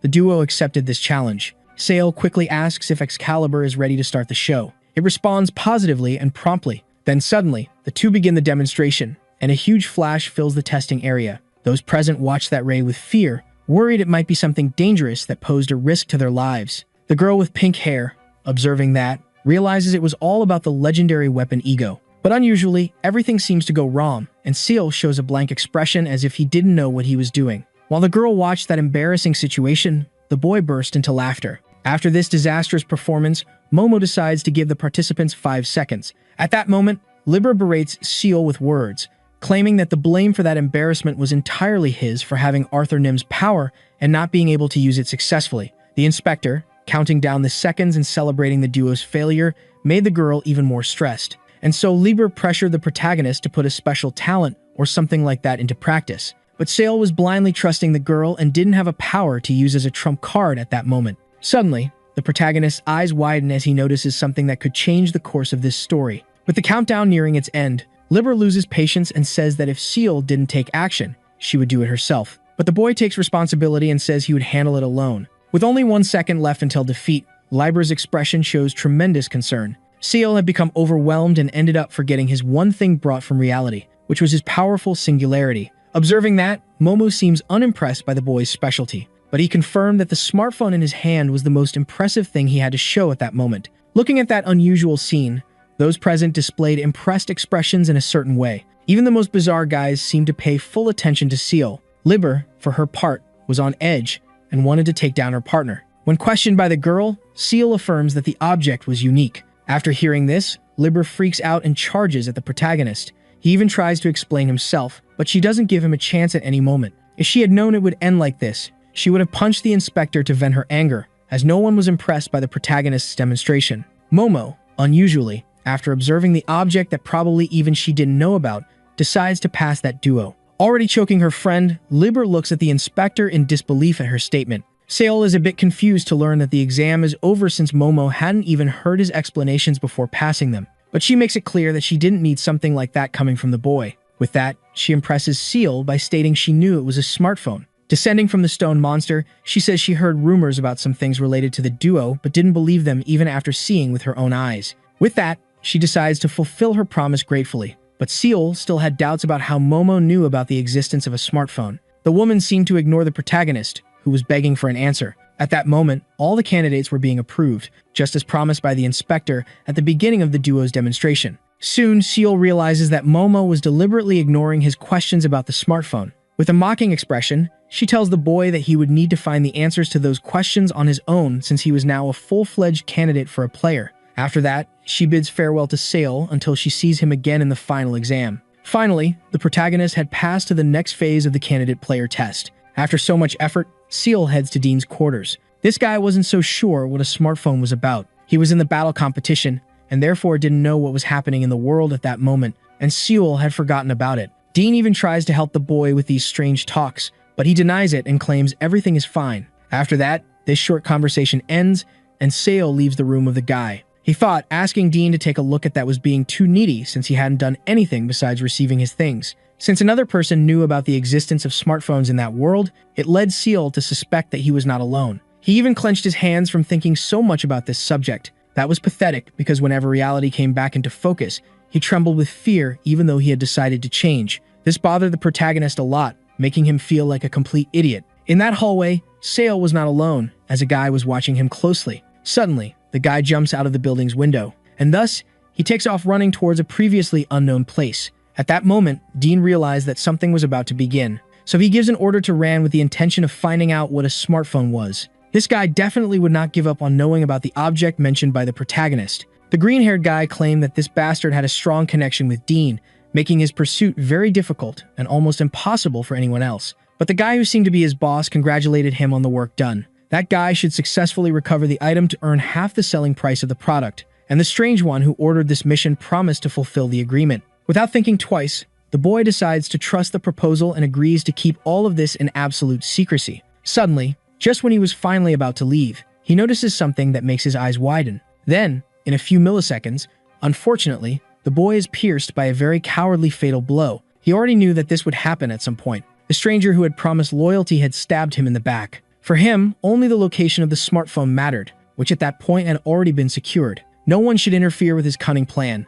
because he would definitely be killed without any mercy. All of this was exactly as predicted. There was no sign of Dean anywhere. This was definitely the right time to start the plan. Based on this, the weirdo determines the start of everything. Meanwhile, Dean and Seal were together in their room with a light breeze coming through the window. At that moment, the protagonist was reading a letter and was impressed with the content within it. On the paper, a huge amount was charged to Seal, something around 6 million. Dean just made everything clearer by stating that this bill should be paid by him. All the damages caused by Seal, including the medical expenses of the guards he had beaten, should be reimbursed since the Dean had paid everything out of consideration. Upon hearing this, the protagonist asks about his jewels, but Dean informs him that they were returned to their owners because the Red Hood gang had stolen them. Sale would probably pay off the entire debt by working hard every day for about 2 to 3 months, and this made him very nervous. He wasn't even close to Nagi, and to make matters worse, he would have to stay still for a long period of time in addition to needing to find out information about the phone. Seeing the boy's despair,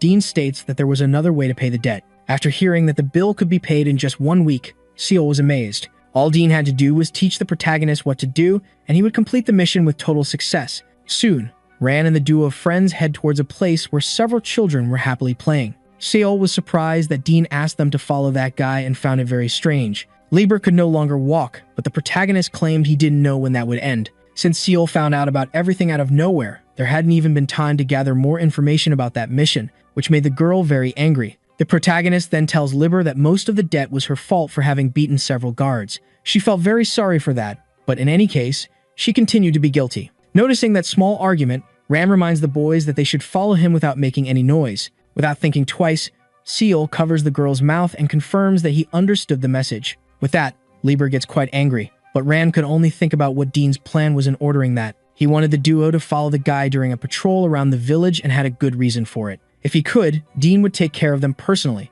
but he needed to leave the city for a while. And that meant one very important thing. Dean's left arm was completely ready. Ram was supposed to take care of the duo until the boy fully recovered, and after a period of time, he would be active again. But no matter how hard he tried, he couldn't understand Dean. He paid too much attention to two idiots who fought all the time over trivial reasons. Suddenly, while walking, Ran ends up bumping into something. It was a careless boy who had collided with his body and fallen abruptly to the ground. The very sad boy was brooding over the fact that his hot dog had been destroyed in that fall. Ran just stared at him, his clothes all dirty from the juice of that food. From a distance, the duo observed this, believing that the boy was in big trouble. Since that was quite bad, Ran probably wouldn't ignore this problem. But to everyone's surprise, he simply continued on his way, leaving the little brat behind on the ground. Liber found this very annoying, and Seal seemed unable to believe that forgiveness was possible. Then several people approached, quite worried about the boy's physical state, and seeing that, the girl mocked the situation since it was just a simple stumble. For those kids,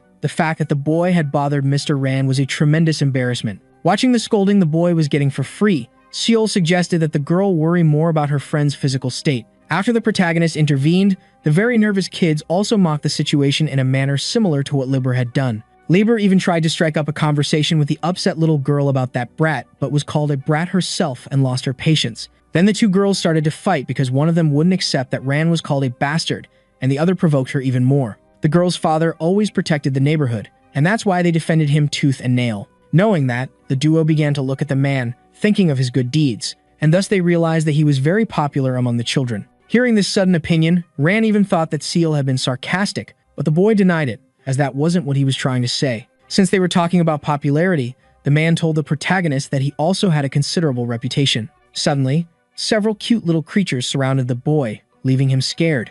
Seeing that situation, Liber laughed at Seal while he begged for help. The protagonist should be proud of the friendliness of those little creatures. Mokikos were spiritual beings from the terrarium of the Celestial Tower, and that's why it was good to have them around. Even touching them became a difficult mission for an ordinary person. The little creatures dodged Ran's hand, highlighting this tremendous difficulty. Seeing that he didn't have the guts to get close to those creatures, the man expressed a face of pure disappointment. Then Ran noticed something that caught his attention. It seemed that the Mokiko protecting Seal was not a coincidence. Hearing this from Ran, the protagonist asked for permission before starting a question. Having that unique opportunity, he asked the guy if he had become a player intending to protect that village. After hearing that question, Ran just fell silent, seeming to think. Without that power, he would be a simple citizen incapable of doing anything, and that's why he followed the desires of those who recognize his worth. Based on that information, Ran concluded that he really did it for them. To condemn evil in place of the weak, he had become a player. After those affectionate explanations from the man, Soul stated that he understood the situation.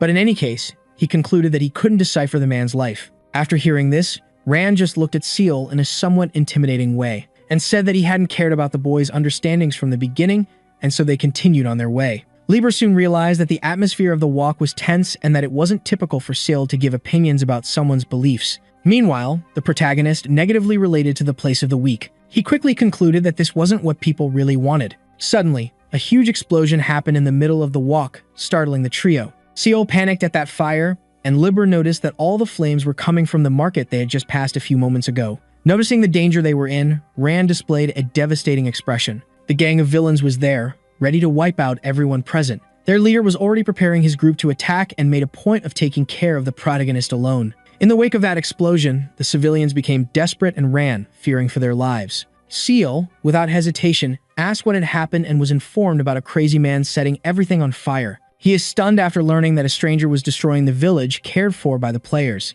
When questioning Ran, the boys informed that Dean was not available to help them in this endeavor. Due to the guy's absence, the enemies saw a perfect opportunity to launch that cowardly attack. Even with considerable concern about his guide, Seal receives an order to go to the guards and alert them about the invasion. After asking what Ran would do alone, the protagonist receives a mocking response regarding the clarity of what would happen in that place. Out of nowhere, the man bolts away towards the enemies, leaving the kid alone. Sale even tries to convince Ran not to go into battle without support, and Liber mocks this attitude. The protagonist becomes a bit pensive after these events and shows a sad expression. Soon, he decides to hurry to call the guards and would take a shortcut to reach the destination even faster. Meanwhile, Ran sets off with all his determination towards his enemies. He blamed himself for playing around and neglecting his mission, even knowing in advance that there would be problems along the way. Ran had not properly taken care of what he should protect with all his might, but there was no more time to waste, so he did not hesitate to keep advancing. Explosions were happening all around, but they did not intimidate the guy.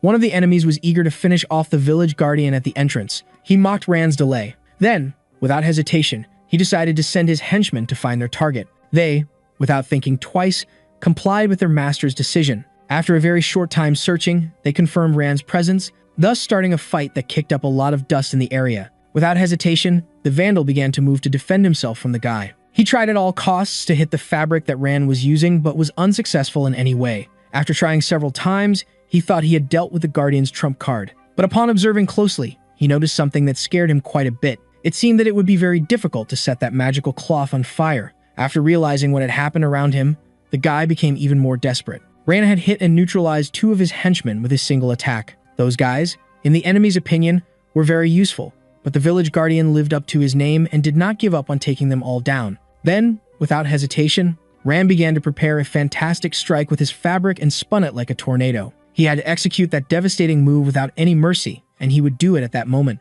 So, without thinking twice, Rand charged at the enemy with his fabric spinning like a devastating tornado. Immediately, the guy prepared a shield of flames to protect himself from the attack. A few seconds later, the 2 combat weapons clashed, generating a tremendous impact. From the expression displayed by Rand, he would not give up the battle under any circumstances. As he attempted to deliver a flying kick to his enemy, the latter narrowly dodged the blow. This made Rand even angrier and fueled his desire to win that battle. The enemy, in turn, seemed to enjoy the fight due to his fearless demeanor. At that moment, the battle was already engaged, and the 2 opponents struck each other like never before. Flames, dust, and sparks could be seen all over the place. After a frantic sequence of attacks, the gray-haired guy finally managed to stop to rest and think about how to win the difficult battle. But that was his biggest mistake, as in a fight like that, one cannot let their guard down for a moment. Taking advantage of this, Rand delivered a powerful blow to his opponent's chest, sending him flying far away. Without thinking twice, he charged at his opponent with the fabric ready to finish him off. At that moment, Rand already considered the battle won and his enemy's defeat as certain.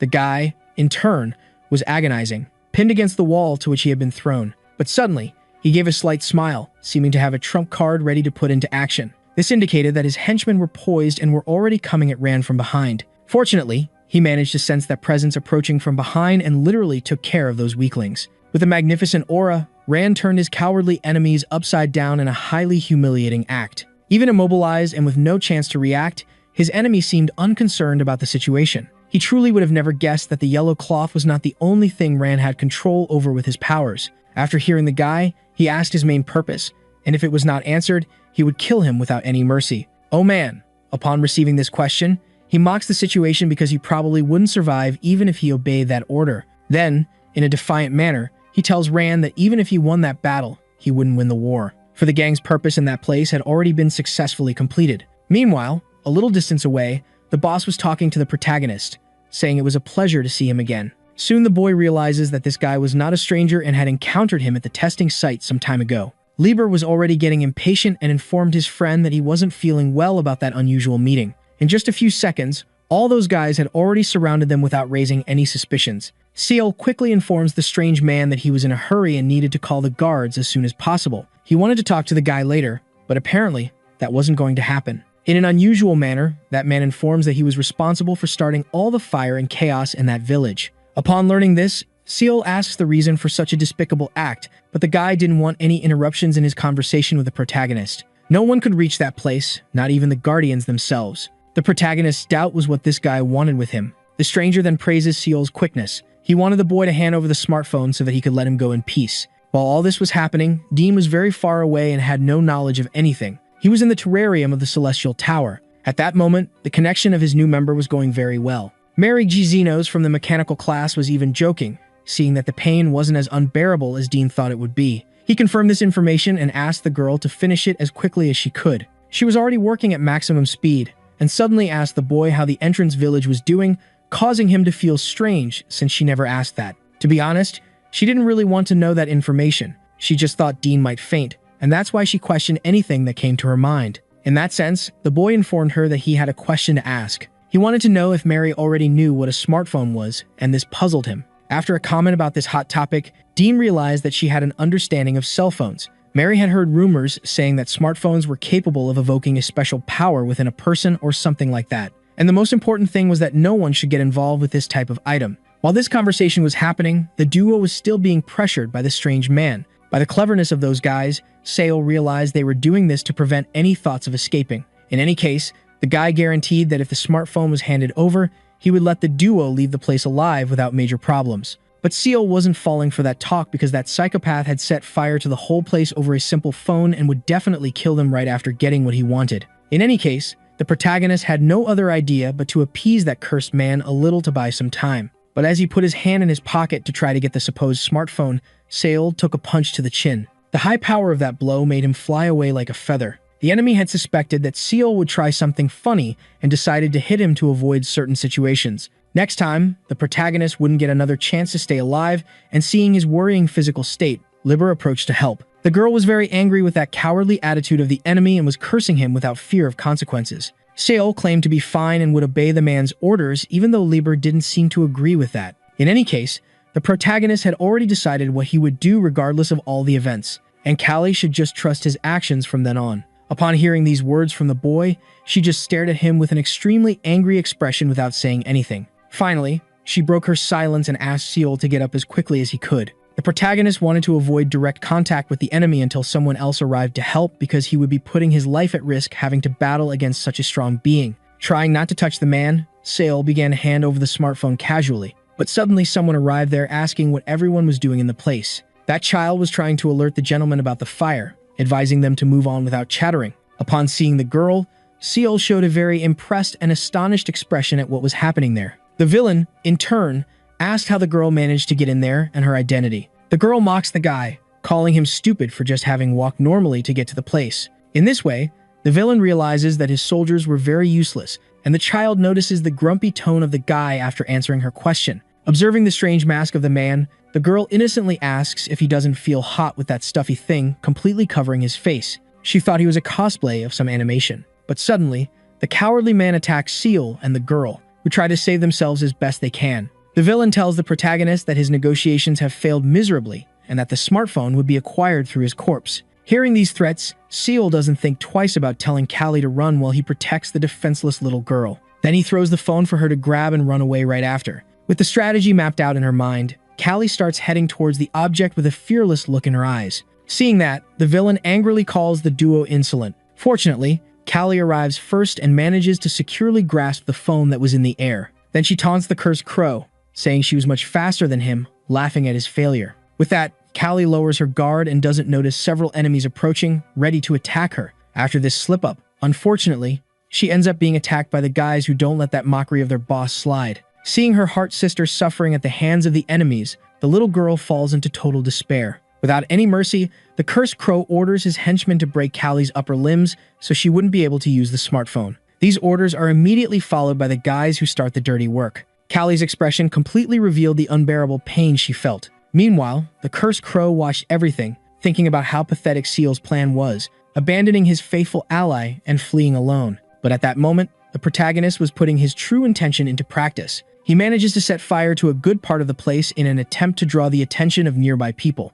A little distance away, Rand notices a huge explosion followed by a flash that could be seen from several meters away. Soon he realizes that this tremendous force could only be the act of his ally Seal. The cursed crow, on the other hand, thought this was the main power of a smartphone. But seeing that there was no change around, he couldn't find explanations for Seal's strength. While the enemy pondered how the boy had the light of the chosen ones in his body, he congratulated Callie for the successful distraction. With this, Seal manages to get closer to the opponent, and it becomes clear that one move was enough to surprise him. Seeing Seal acting like a true player, the girl questions him about it, but there was no time for conversations, and she should keep her distance due to the high level of danger. The protagonist wanted to end that nonsense as quickly as he could, but the enemy wanted to know at all costs how Seal had obtained that magnificent power. Seeing how cocky the guy was, Callie interjects in the conversation, and Seal makes it clear that this subject was none of that crow's business. After this iconic statement, the protagonist charges at the enemy without fear. From a distance, a girl with pink hair watched everything.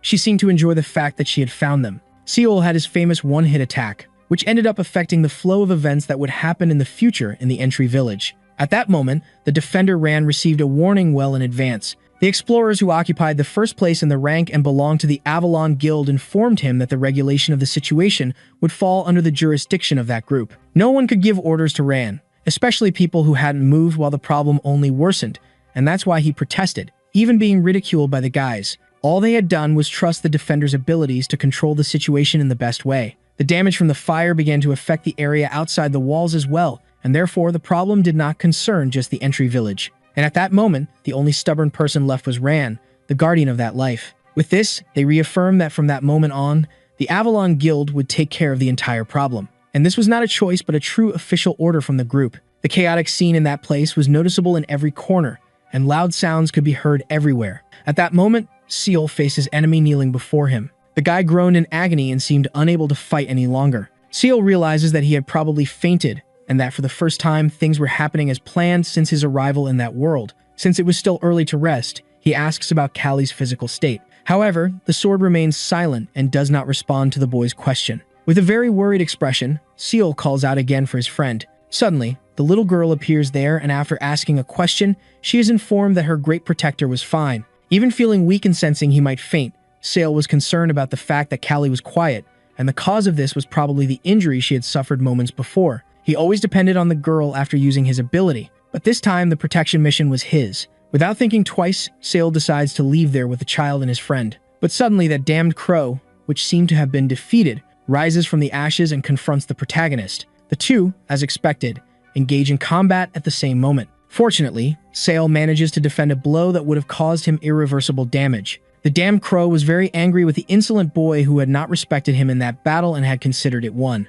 Seal thanked God for managing to dodge that blow, taking advantage of the adrenaline his enemy was feeling, but he needed to do more than that to win. The opponent wanted the boy's sword, which he was trying to hold onto in order to win the fight. Then the two clash again in a direct confrontation with frantic attacks. Meanwhile, the little girl watched everything with enormous despair in her eyes. Not knowing what to do, she tightly closes her eyes, wishing that all that traumatic situation would disappear as quickly as possible. Then she starts to run from the location, and this immediately catches the attention of the damned crow. He did not want the girl to run and would cowardly prevent her escape. Seeing the inhumane act his enemy was about to commit, Seal does not hesitate to act. With a fearless expression, he celebrates the connection. That was his second attack. After apparently completing his mission successfully, he pauses for a few seconds to try to rest a bit. But suddenly a haunting voice emerges asking him about the item. It was still the damned crow wanting him to hand over the item because he needed it very much. He still had not repaid his favor to someone. Seeing that his opponent was standing again, Seal thought that the man might be some kind of zombie or something similar.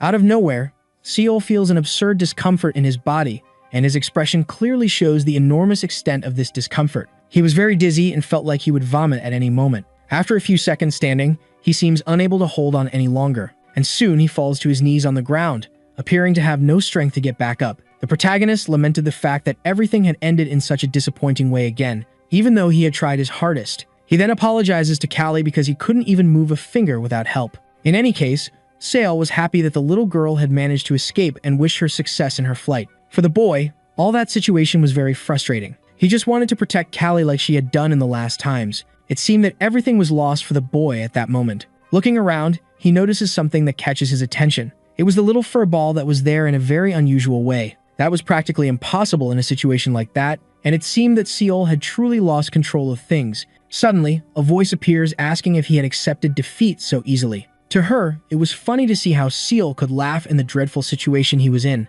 Upon realizing who it was, the boy is left speechless, observing her. She was the woman from the player candidate test that Seal had participated in some time before. When threatened by the damned crow, the girl mocks his words. He should stop with his bluffs because she had already seen all his abilities, and everything had been very despicable. This was the time for the damned crow to stop taking things that belonged to others. Hearing that affront, the monster tells the woman to shut up and starts a new threat. Already attacking the enemy without even making an effort, she challenges him. The expression of despair on the damned crow was evident. Then, without thinking twice, he begins to move to escape that predicament. Suddenly, a huge hole opens in the ground, and he disappears by jumping inside. Seeing this, the girl thinks it very clever for the thief to have a prepared underground escape. When trying to give Seal advice to learn from that plan, she realizes that he was no longer awake. He had fainted from the exhaustion caused by the efforts made in that battle. Meanwhile, the cursed crow continued to fall into that deep hole. Finally, after a few seconds plummeting, he reaches solid ground.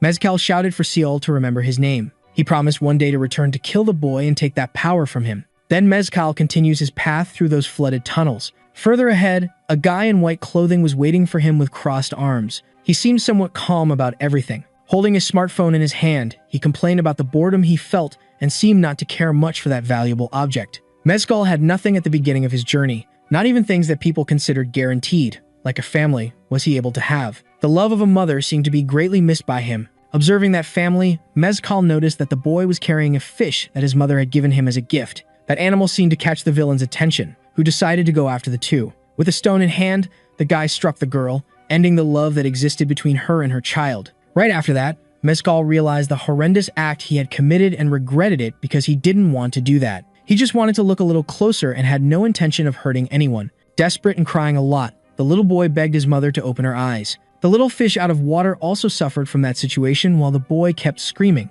Mezcal displayed a shameful expression and seemed more regretful with each glance he took at the desperate situation. After a few minutes out of the water, unfortunately, the fish also passed away. And that was how Mezcal's unfortunate fate began in the world of crime with frequent robberies and murders. But no matter how much time passed, he could never forget those eyes. The gaze reflected in that expression was as if a deadly curse had been cast upon the guy who wasn't thinking of doing that. The feeling was like the abandonment of a divine being towards Mezcal, according to that guy. He tried to console the villain, saying they were similar in that regard and that he would give him a lot of power to control people. Mezcal's only mission to acquire all those rewards was to obtain the item. Amidst all that water in that eerie hideout, he celebrated the fact that he had managed to steal the phone. With the object, he could finally repay his favor to that person. Suddenly, a strong energy began to take over the place, and a kind of explosion occurred, throwing sewage everywhere. In just a few milliseconds, the place was unrecognizable. Mezcal had also been affected by that. The place he tried to run to was a sewer system.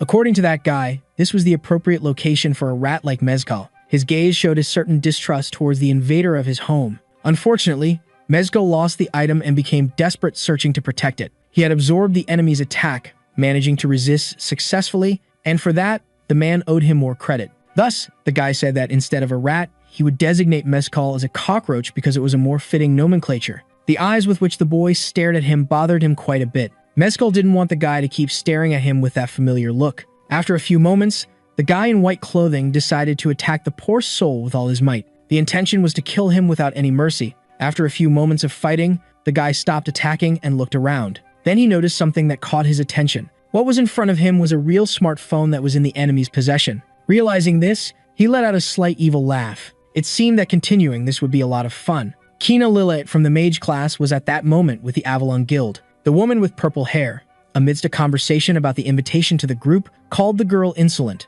Noticing the murderous intentions of the girl, the little fire warned her friend. That guild that was really planning something asked Kina to step back because the attacks made by them were not directed at her. They were supposedly maintaining the public safety of the entrance village, and the way they did drove Ran crazy and made her want to bypass the protocols. This information was contested by Kina, who disagreed with the attacks that she and the people behind her, who were on the brink of death, were suffering. Then one of the members of the Avalon Guild began to accuse those poor souls who were protected by the girl. According to him, those two were the source of the mischief that caused the sea of flames in the entrance village. So if Kina wanted to prove her innocence, she should step back and stop defending the duo. Ran had already figured out that the Avalon Guild was obsessed with attacking Seal and didn't know he was favored by Lord Dean. Regardless of the reason for this hunt, the guy couldn't help his friend at the moment because he was now in the position of representative of the entrance village. Hasty actions would end up violating the rules they had with the Avalon Guild, and that would give them the chance to break the walls to invade, causing serious damage. At that moment, the best thing to do was to leave everything in the hands of that woman who confronted the soldier carrying the bow. The girl with purple hair found this absurd and soon determined that Kina should be killed. With that, a series of attacks began against the girl. Suddenly, someone arrived there, ordering the immediate halt of these acts, and Rand displayed a stunned expression at that presence. It was just a simple child imposing himself against those powerful adults. Kalua became irritated, noticing that the little brat was disrupting the flow of things. Then she noticed someone around the Avalon Guild. They had all been surrounded at that moment. The guy in the white cloak, without thinking twice, tried to discover the identity of that troop and to which groups they were affiliated. Soon he found out that no one there was affiliated with any group but sympathized with a specific person. They were candidates to be players and great friends of Seal. They had received significant help from the boy some time ago, and they couldn't ignore a situation like that without trying to help him to repay the favor. Then a silence took over the place, and the two groups stared at each other in a tone of rivalry. Soon the girl realized that Seal had managed to gather and bring the scattered candidates from Section C, doing a good job amidst all this confusion. But suddenly, her companion warned her to be careful because something bad was about to happen,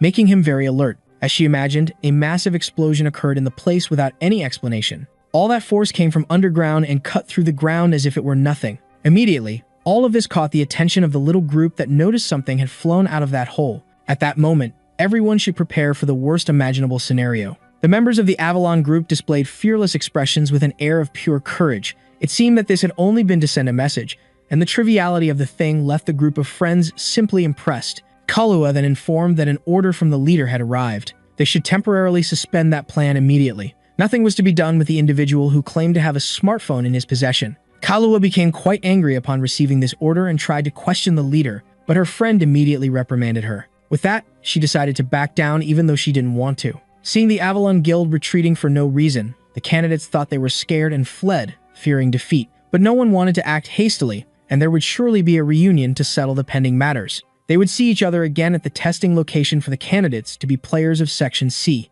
Rand didn't seem happy at all with the situation he was in. His anger was so great that he clenched his hands tightly as if he wanted to punch everyone. Meanwhile, the entrance village was in complete chaos. And then a week passed, and finally, Dean was back at the location. He was soon impressed by the deplorable situation in which his village was and wondered who was responsible for that true chaos. Finally, the entire process of fixing his arm had ended. Exactly 1 week had passed since that day. As if nothing had been attacked by an unidentified organization, the entrance village was ensuring the stabilization of the community at a rapid pace. Callie and Seal were also recovering quickly without major difficulties. The protagonist couldn't believe how fast his recovery was, and all of this could be thanks to his friend. After asking a question, Seal had the impression that Callie wasn't very happy with how she lost consciousness a week ago. The girl was in a state of great boredom and grumpiness, but that was understandable since if she had been with Arthur, something like that wouldn't have happened. Sale felt embarrassed upon realizing that Callie had heard all his comments, and in the midst of all this situation,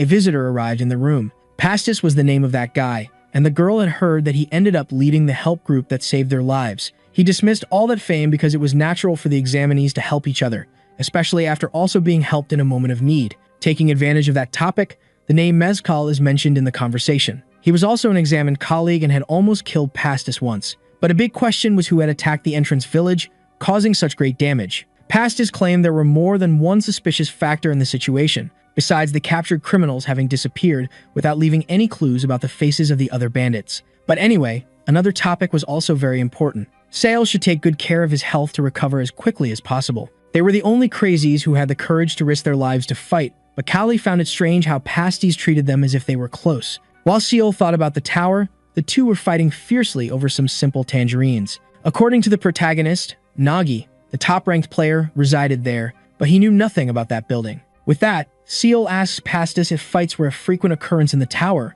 as people fought for their lives there as if it were normal. Upon receiving this question, the boy realizes that the protagonist really knew nothing about the building. In that moment, Seal sees an opportunity to gain some lessons on the subject, but Pastis reveals he has no interest in giving them. The protagonist gets a bit angry at receiving a no as an answer, but the boy is firm in his decision. After all, they were just simple colleagues who had met during the test to become players. When something related to that subject came up, everyone had to treat each other like true enemies, forgetting about friendships. Therefore, Pastis couldn't give him any information about the tower. Suddenly, while giving a moral lesson about the facts of life and telling Sale not to be disappointed, this boy gets hit hard. It was just another group of visitors for the duo. They wanted to give a congratulatory gift for Seal being discharged, but he was trying to organize that troop to enter one at a time due to the small space of the room. Sale needed to get everyone out of there immediately because now Pastis was also a person in treatment. Suddenly, another guest appears in the room. The protagonist becomes desperate with this news since they didn't even have a discharge note for those crazies to be crowding there with so much excitement. Noticing that chaotic situation, Rand feels a bit confused. Seeing his presence, those fools display embarrassed expressions due to the mess. The reason the guy was there was still a mystery to everyone, but everyone was probably screwed. Now the scene takes us 3 hours back, specifically to the outer wall at the entrance of the village. A very strange movement was happening at that location at that very moment. Suddenly, a huge bang could be heard, and even the birds were startled by it. This noise was followed by a massive explosion that destroyed a lot around it. The cause of all that was Rand with his crazy cloth. He snapped his fingers at that moment to ease the tension and continue his actions. Rand seemed unwell by the look on his face. After a brief rest, he firmly wielded his weapon. In his mind, several flashbacks passed, one of them being with Sale. This made him even tenser, and his expression showed it. Then he struck more blows at his fictional opponents with all his strength. In the most difficult moments, he couldn't do anything, and that made him feel bad. And this contradicted all his claims about his competence. For Rand, this was definitely very pathetic. Words like Celestial Tower, Terrarium, and Player were hated by him. Just as insects are attracted to flowers, these nouns attracted power-hungry sick people. And the people who claimed to have gone to the tower in search of their dreams were no different from the trash that constantly stole from others. Based on that, Ran hated that kind of people with all his heart. But still, something quite unusual happened. Ran ended up being saved by the same people he hated with body and soul. At that moment, the boy questioned him about his actions. Without hesitation, Ran stated that if it weren't for that group, the whole village would have been engulfed in flames. That act might seem a bit ridiculous, but he was trying to express all his gratitude both as a defender and as a player. Suddenly, the girl with pink hair also appears there, apologizing for her delay, justifying that she couldn't find a flower shop nearby. Soon, she notices that something was wrong and that the atmosphere was not pleasant. After that, Ren thought a lot, wondering why. He and Seal did not understand each other at all. In that case, he decided that he would try to accept them. That was the best way to try to repay the debt to the guy. Upon arriving there, Ran immediately apologizes to Dean for the delay. "Oh man, forgive your friend for this," and say that he was planning to test his arm, but something unusual happened. In a simple start to the test, his member ended up destroying everything in front of him. At that very moment, Seal was receiving back his smartphone that he thought he would never see again. When questioning Lilith, the protagonist is informed that the object was found in the sewers, but no culprit was seen there. In any case, Kina only cared about the debt and would leave there after paying it. Callie found it strange that the phone had been found in the sewer after so much fighting to get it, and Seal assumed that the object had been confused with something else. Then the protagonist concludes that there really were other people from reality there. Suddenly, the phone starts ringing and the boy is startled by it. He thought that something like that wouldn't be possible at the moment, and Callie was pressing him to answer. The call line had identification restrictions to not reveal the sender's number. So Seal decides to answer the call, even though he is very nervous. Putting the phone to his ear, he says hello to whoever was on the other end of the call. The man celebrates the fact that Sale answered because the phone had been successfully returned to its owner. While Callie asked who was on the line, the man mocked the protagonist for losing his valuable object. The guy also asks if Sale was okay. After that, the protagonist asks the same question to the mysterious man. According to the guy, he thought he was the only special one in that world. That's why Kim Taewon from the Avalon Guild decides that he should visit Sale soon. A smartphone was the only item that connected Seal to the world he had come from. Through this object, he had a fleeting hope that he could communicate with another person in reality. However, he would have never imagined one thing. That individual was indeed Kim Taewon. On a dark night in the city, the two would meet again. Kim Taewon didn't expect Seal to arrive there alone without the company of any friends. Without thinking twice, the protagonist asks how he had arrived in that world and the reason for making such a serious transition. Taewon soon reveals that Seal was not the only one who had met the region of that place. Upon hearing this, the protagonist displays a look of considerable nervousness. On the other hand, Kim Taewon seemed calm about everything, and his face clearly showed it. He then tells Seal that they had a more urgent problem at hand at that moment. Taewon had heard that the protagonist was impersonating him using his smartphone, just like back then. After being pressured this way, Seal is left speechless to explain, and he sums it all up as just a misunderstanding. Taewon was not at all interested in cleaning up the kid's mess in that world either. Seal felt even more intimidated after the man placed his hand on his left shoulder. Then he expresses a thoughtful look, and after a few moments, he apologizes to Taewon. With that, the kid realizes that the protagonist is the same as always and hasn't changed a bit. Taewon found the boy very pathetic. In any case, he would let the supposed accusation made minutes earlier slide since it wasn't the first time Seal had done something like that. But in return, Taewon wanted something that cost the protagonist a lot. He could not go for the player exam. After hearing this proposal, Seal denies wanting to comply. Kim Taewon, in turn, does not understand the boy's denial. Then Seal sincerely states that he would climb the tower. But that was not the only response from the kid. Holding his phone tightly in his hand, he looks around the place. And after noticing a quantity of water, he throws the object into it without any remorse. With this iconic attitude, he swears that he never tried to impersonate Taewon. After that, the villain tells Seal to wake up to reality since he was not the main character of this story. But none of those words mattered to the protagonist, who wanted to climb the tower at all costs and was firm on that decision. That affront left Kim Taewon quite angry. Then he admits that Seal had changed in some aspect. In that case, he would personally find a way for the kid not to be able to climb the tower. Noticing the red light that Taewon radiated, Seal thinks that he too received the power of a god in his body. Suddenly, someone familiar arrives there using his incredible cloth. Without thinking twice, Ran uses his weapon to immobilize the guy who was plotting against the protagonist. He certainly arrived at the right time to defend his great friend. Then he orders Seal to return to the mansion because there was someone worried about him. Taewon, noticing Ran's presence, states that he was a character he himself liked a lot. The man was very angry with Kim because using his skills against a civilian clearly violated the rules, and therefore he would proceed with the application of the appropriate punishment.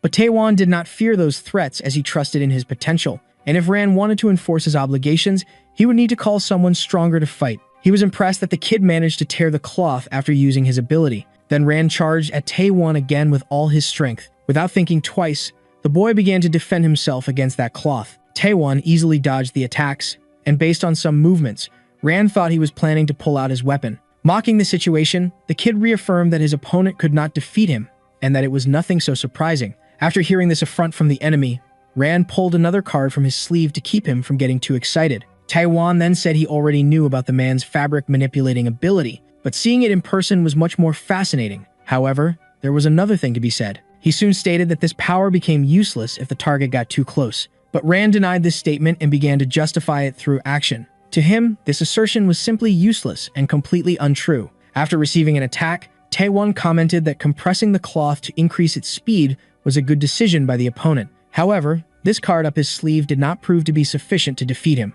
While talking too much, Taewon failed to notice that Ran had taken control of his rear, and in that small mistake, he was attacked decisively. The man with the cloth finally managed to demonstrate his strength by hitting the enemy. Seeing that opportunity, Ran did not hesitate to use his weapon to deliver a checkmate in the battle. With that, he launched Taewon far away at an absurd speed. For a few moments, only dust could be seen rising in the direction where the kid was thrown. Suddenly, Seol appeared, questioning the man about things that were not relevant at that moment, and was told to wait a bit since the battle was not over yet. After taking a precise hit, Taewon commented on Ran's ability to control fabrics and his experience with that power. But he did not give up and got up with even more determination. He had already noticed how his opponent would handle the fight. Seeing that Taewon had not been shaken as expected, Ran and Seol fell into despair, displaying tense expressions. The boy then asked how they wanted to be beaten. But suddenly, just as he was about to charge at the two, someone called out to him. That guy asked if Taewon was a supposed rookie. The boy seemed excited to see the second-ranked player, known as Dean,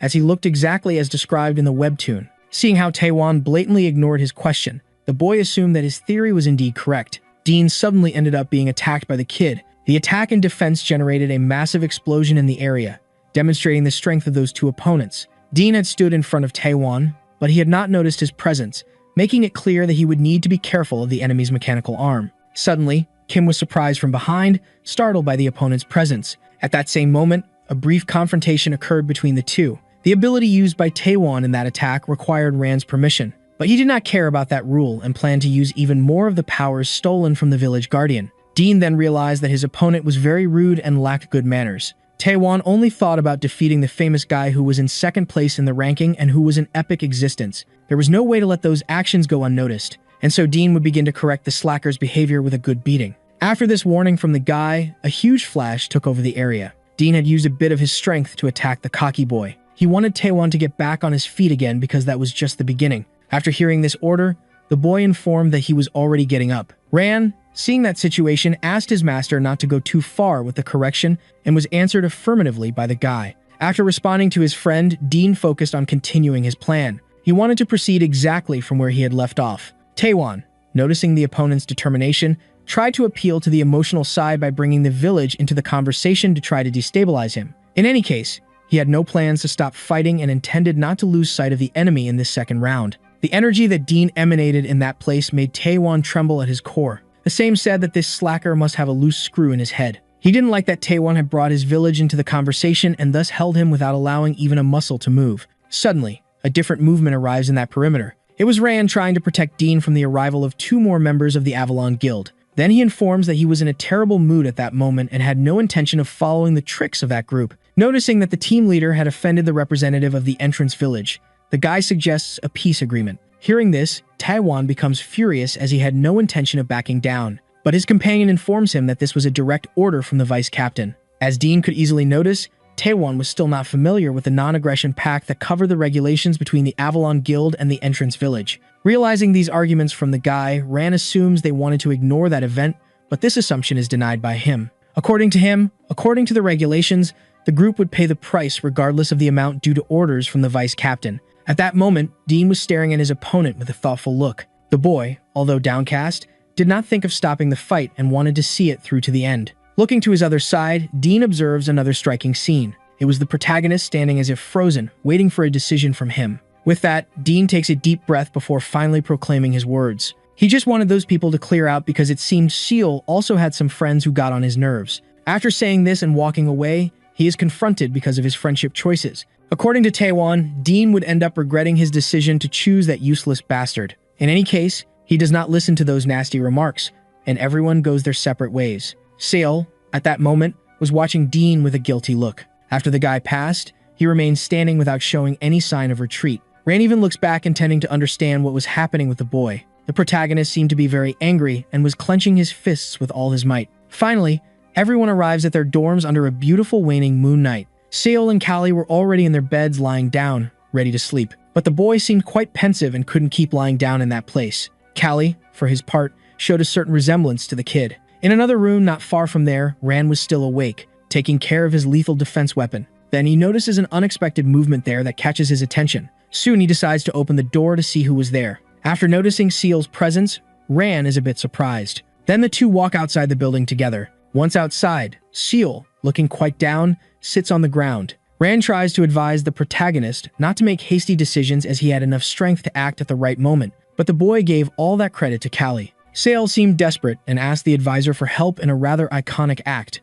After hearing this from the boy, Ran appears shocked and remains silent for a few seconds, displaying a thoughtful expression. Then he finally breaks his silence and informs that he would find a way to help his friend. After being called to combat, Seal charges at Ran, who dodges his first attack. Not letting up, the guy counters the protagonist in midair right in his stomach. Seal, after taking that punch, is breathless and gasping for air, but the pain only gives him more determination, making the protagonist grit his teeth in anger. Without thinking twice, Seal charges at his opponent, intending to hit him hard. Ran seemed to be doing a good job as a sort of trainer for the boy. After hours of training, the sun begins to show up in the area. Marks were noticeable all over the terrain. Seal, for his part, was lying on the ground due to the exhaustion caused by the effort exerted. Seeing the boy's level of exhaustion, Ran decides that this was enough for that day, and even having been nice, there was a lesson he wanted to impart. He soon makes it clear that Seal would ruin his body and wouldn't get anywhere without a defined plan to truly change his situation. After all this,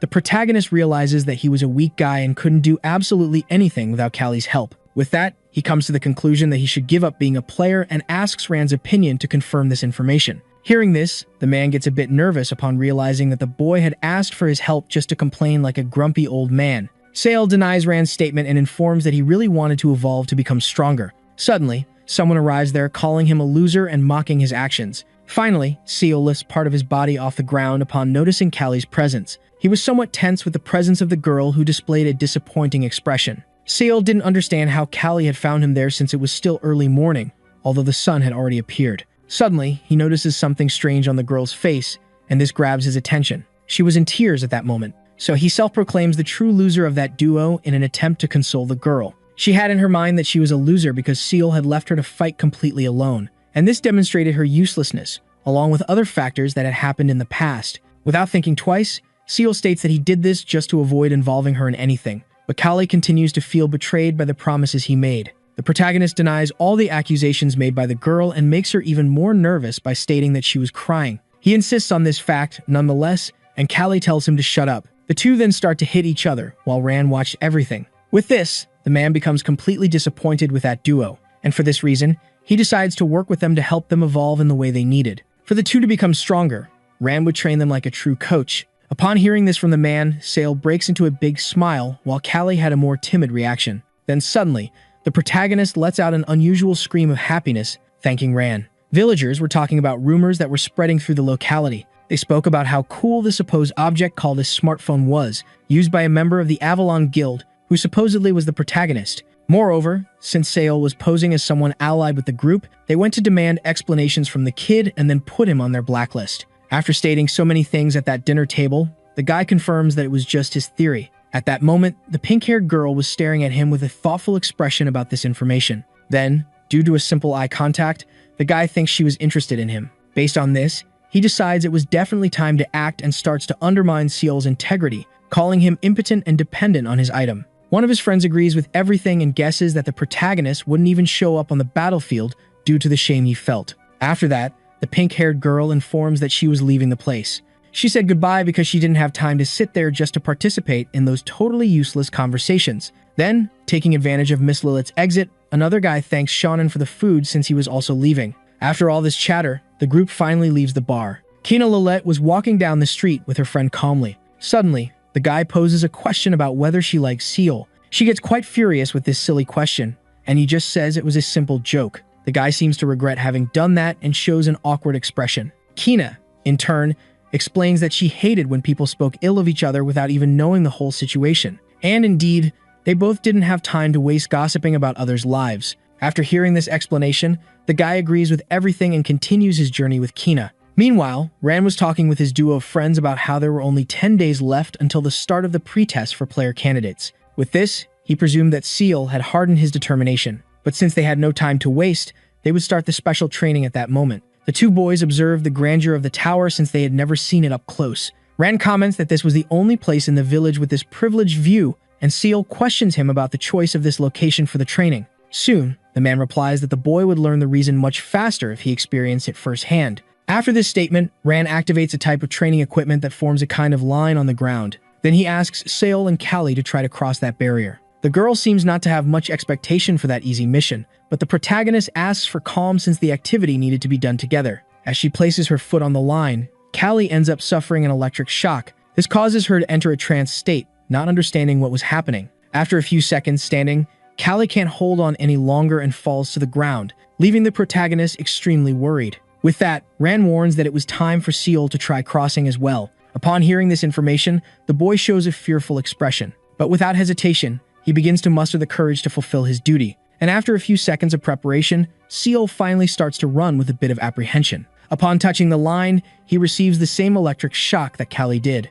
Immediately, he feels an inexplicable sensation. Everything was exactly like that time. After going through this crazy experience, Sail also falls to the ground in shock. Ran confirms some of the protagonist's thoughts about this place. Sail had reached an incredible mark of the outside world after crossing the border, and this was the domain of the terrarium of the Celestial Tower, according to his trainer. This area, referred to as a domain by the other players, was a location influenced by the tower, although it wasn't actually inside it. The reason Ran led the duo into that perimeter wasn't solely to acclimate them to the pressure in case they passed the pre-test. The main justification was due to the most significant characteristic of the terrarium of the Celestial Tower. According to Ran, the concept of death did not exist in the building, but in exchange, if a person's body reached its limit, they would have to pay the due price. This statement left the duo a bit confused, but it wasn't the complete explanation. According to Ran, the person would lose a small amount of their memories. After this shocking statement, the duo felt somewhat bored, because this problem was less serious than they initially thought.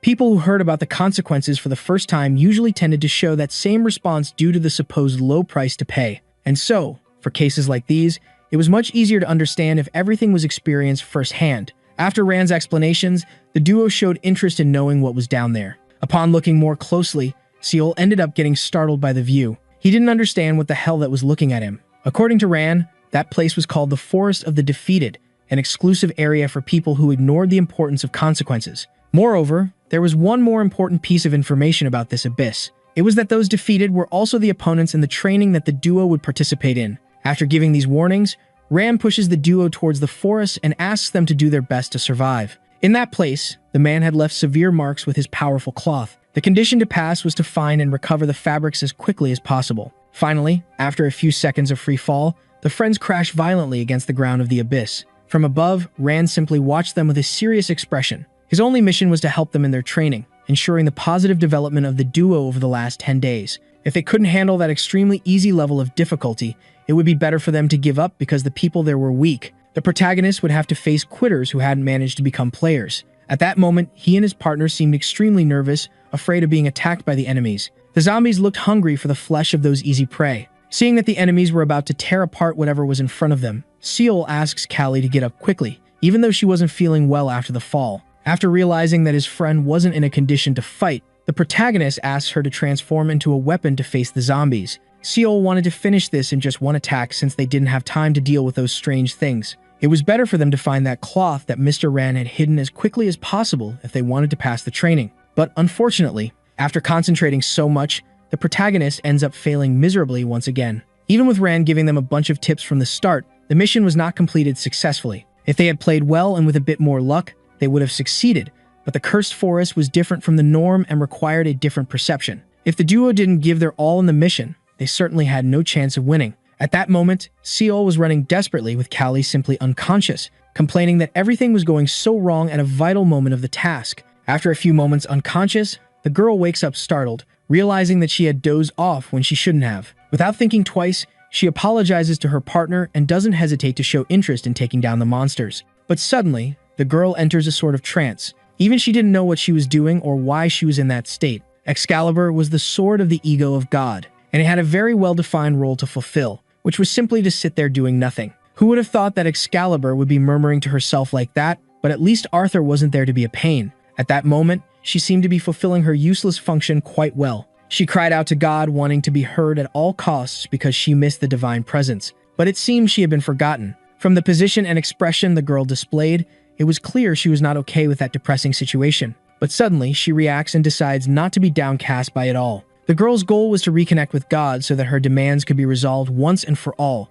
She would always be waiting for the divine entity and would not give up on waiting for him. For her, it was fine that God was a little late. Excalibur had definitely gotten used to that. She only asked God to give her a real name and not that of a weapon. It was supposed to be a striking identification that no one would forget. Suddenly, Callie wakes from those deep thoughts with her partner calling her desperately. It was Seol battling alone while she was somewhat fainted. The protagonist just wanted his partner to wake up and help him face all those horrendous creatures. Finally, Callie speaks up and apologizes to Seol, who was too nervous about everything happening there. He knew it was difficult, but still tried to ask the girl to transform into Excalibur once more because he didn't want to give up on the mission. The duo could win the fight if they worked with true unity. So without thinking twice, Callie starts to push herself to attempt another transformation that would lead them to victory. Fortunately, the change occurs successfully, and immediately, Seol charges at the enemies. Excalibur. At the moment, the boy seemed very happy, asked for his opinion. Soon she takes advantage of the duo's good moment in battle and decides to end this once and for all. After that, the two charge at the remaining enemies like a true avalanche. Seol and Callie took down all the zombies that dared to cross their path. Finally, after a few minutes of frantic fighting, they obliterated all the monsters that were there. Callie, without hesitation, invites Seol, who seemed to be feeling unwell, to leave as quickly as possible before more enemies arrived. No matter how many times they did that, the protagonist would probably never get used to that roller coaster feeling. Suddenly, upon looking a little more closely at his friend, Seol notices something that catches his attention. Kali's hair seemed to have grown considerably. The ego sword grew with its master, and that was probably what that change meant. After watching the duo's battle, Dean comments to Ran about how cool everything had been. Now he could ask the guy why he had left the two in that place abandoned by God. Dean had doubts about why Ran had taken the responsibility of leaving that duo to die there without anyone to turn to, and that was quite clear. 56 hours had passed since Heo, Seol, Jin, and Kali's party. This started right after they entered the cursed forest. If Seol had to recount all the strange things that had happened while the duo fought for their lives in there, the most bizarre was that hunger did not exist in that place. Instead, sleeping was a necessity because after a certain period, a person would faint for the wounds to start healing. This probably also applied to those still fighting in the forest, which is why they hid when night fell. So to find Lord Rand's cloth, the duo had to use the comfort of the night carefully. But it didn't seem like a good idea to wake someone so deeply asleep at that moment. With that, Seol decides he needs to sleep a little more to regain his strength. While the duo slept, the fire did its job of keeping away all the creatures that posed any risk. The dream the protagonist had that night was quite different from the usual ones. It was, in particular, somewhat incredible. After sleeping a lot during the night, Seol finally wakes up with a rather wrecked, lazy expression. Callie, noticing that run-over-dog face, asks what happened to him, and the reason is revealed with a certain tone of rudeness. Seol asks the girl to forget about it, and she wonders why her friend was acting so strangely. At that moment, the protagonist only thought about how to show Callie his appearance in his dream without seeming like a complete perverted idiot. After many attempts and errors with no progress, they realized that their own ideas on how to win were misaligned. So that's why the duo decided to always choose a target before they actually started attacking. This way, they could work as one and concentrate all their powers, finally beginning to understand how to evolve together. At that moment, Seol complained of a pain in his back, and the fact that he was awake impressed Callie. The boy had slept for 3 straight hours and only learned about it when his friend decided to tell him. Seol quickly asks how she knew this if she didn't have a watch to keep track of time, and Callie reveals that it was a hobby of hers to count time when she was bored. With this, the boy realizes that his dream was a memory of his friend. After observing his friend deep in thought, Callie asks the reason for it, and he quickly changes the subject. Looking on the bright side, the duo now knew exactly how much rest they needed after using their powers. Since Callie still had doubts about this, Sale wanted to test a bit more because knowing how many times they could use their abilities in a day would be very useful. Since entering that forest, the protagonist realized how little he understood about his own strength. And this realization also applied to his friend Callie. Suddenly, the girl asks why Seal is so excited, and he seems not to understand this very well. In her own reasoning about the situation, Callie concludes that Mr. Rand hadn't sent them to the forest just to help the boy mature. After expressing her opinion, she decides to move forward toward the center of the place. After walking for a few minutes, they find a large clearing in the middle of the forest, proving to be a likely spot for Rand to have hidden the cloth. Since the objective was probably there, Callie gets excited to finish this tiring mission, but Seal wasn't so sure everything would end that quickly. But suddenly, things go completely off plan, and a monster appears with the supposed cloth hidden by Rand.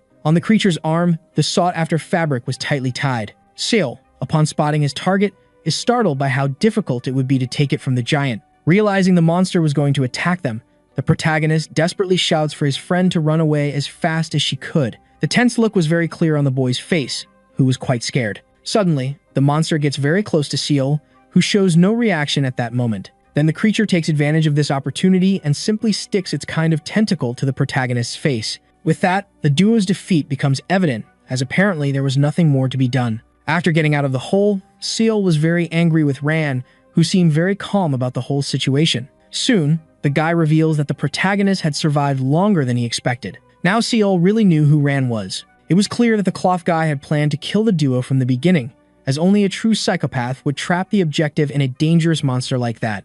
At that moment, Seal was arguing heatedly with his master, and Callie didn't seem comfortable with the situation. After a few remarks from the boy, Rand concludes that probably. Upon hearing this, Seal gets enraged and even grits his teeth in anger. But fortunately, no fight starts there, as he calls Callie to get out of there. As he walked away from Rand, Seal was suddenly grabbed forcefully by the neck. Before letting the boy go, he wanted explanations about where he was going. It seemed that he believed he had the possibility of dying again to that enemy. Sale quickly asks what he could do. There were no alternatives for the protagonist to try to win that battle, as the opponent was too fast and strong. After hearing the boy's words, Rand seems to mock what the boy believed. Then Callie gets angry at the trainer's shameless remark, as they had a plan to work together and become stronger. After listening to her, Rand questions her about her learnings from the mission. This makes the girl even angrier, to the point that her teeth start to grind. Hearing all that, Sol was in shock, seeming not to believe what was happening. He quickly calls Callie to leave, but she resists, stating that she hasn't finished what she started yet.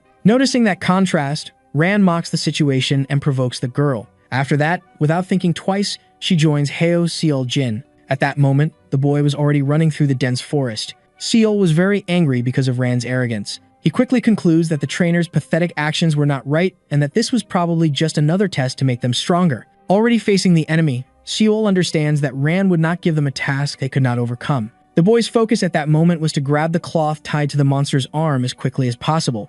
Callie, noticing her friend's concentration, questions him about the plan to be executed. After receiving silence, she calls Seal by his full name again. Suddenly, the boy shouts at the monster, intending to know its true identity. Even observing the human's fury, this creature did nothing but show anger and a desire to devour them. Considering the vulnerability presented by Seal, the predator decides to attack. Out of nowhere, the boy opens his mouth amidst all the chaos to introduce himself as if nothing was happening. Even a bow is made by the boy while the monster only wanted to eat him alive. Faced with this innocence, the predator begins a rather unusual reaction. Suddenly, he starts laughing out loud, leaving even Callie impressed and confused. The creature was astonished after receiving a greeting in the midst of battle and found it very funny coming from the enemy. Then he asks Seal what the topic of conversation he wanted to have was. Soon the boy reveals that he imagined he could defeat the predator just with the words from his own mouth. Otherwise, there was no apparent reason for Mr. Rand to have wrapped the cloth so carefully around the big guy's arm. After Sale's words, the creature suddenly begins to transform,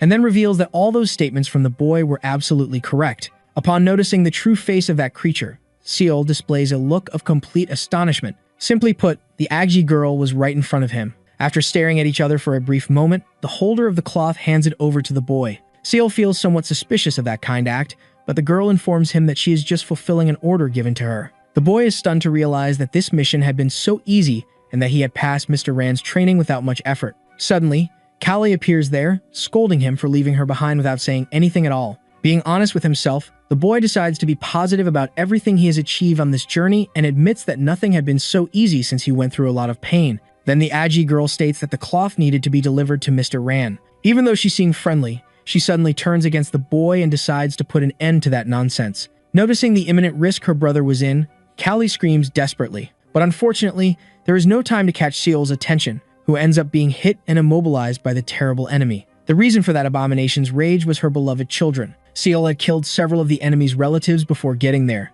Those disgusting creatures were the monster's precious children. A little distance away, Rand begins to notice various pieces of cloth flying and concludes that the long-awaited battle had begun. At that moment, the trainer is questioned by Dean about the reason for some of his actions. The guy wanted to know at all costs about Rand's motivation for throwing the duo into that cursed forest, literally as bait for the monster. In a serious tone, the brother responds that it was all just a simple training. Upon hearing this, Dean shows a strange reaction, seeming not to believe it. Rand then explains that the teenagers had sought him out to become stronger, and without thinking twice, he agreed to that request. After attentively listening to this information, Dean slowly extends his hand towards the cloth guy. He then asks if by any chance the duo knew the risks they faced by being there. Everyone should know that those people from the Forest of the Defeated had once been human and were there for the same reason. Although there was a small group that considered the place a sacred site, in the end, it was just another cursed asylum by the tower, and that's why Rand could not fail. But he was convinced that everything would work out because the idea of failure had never crossed his mind.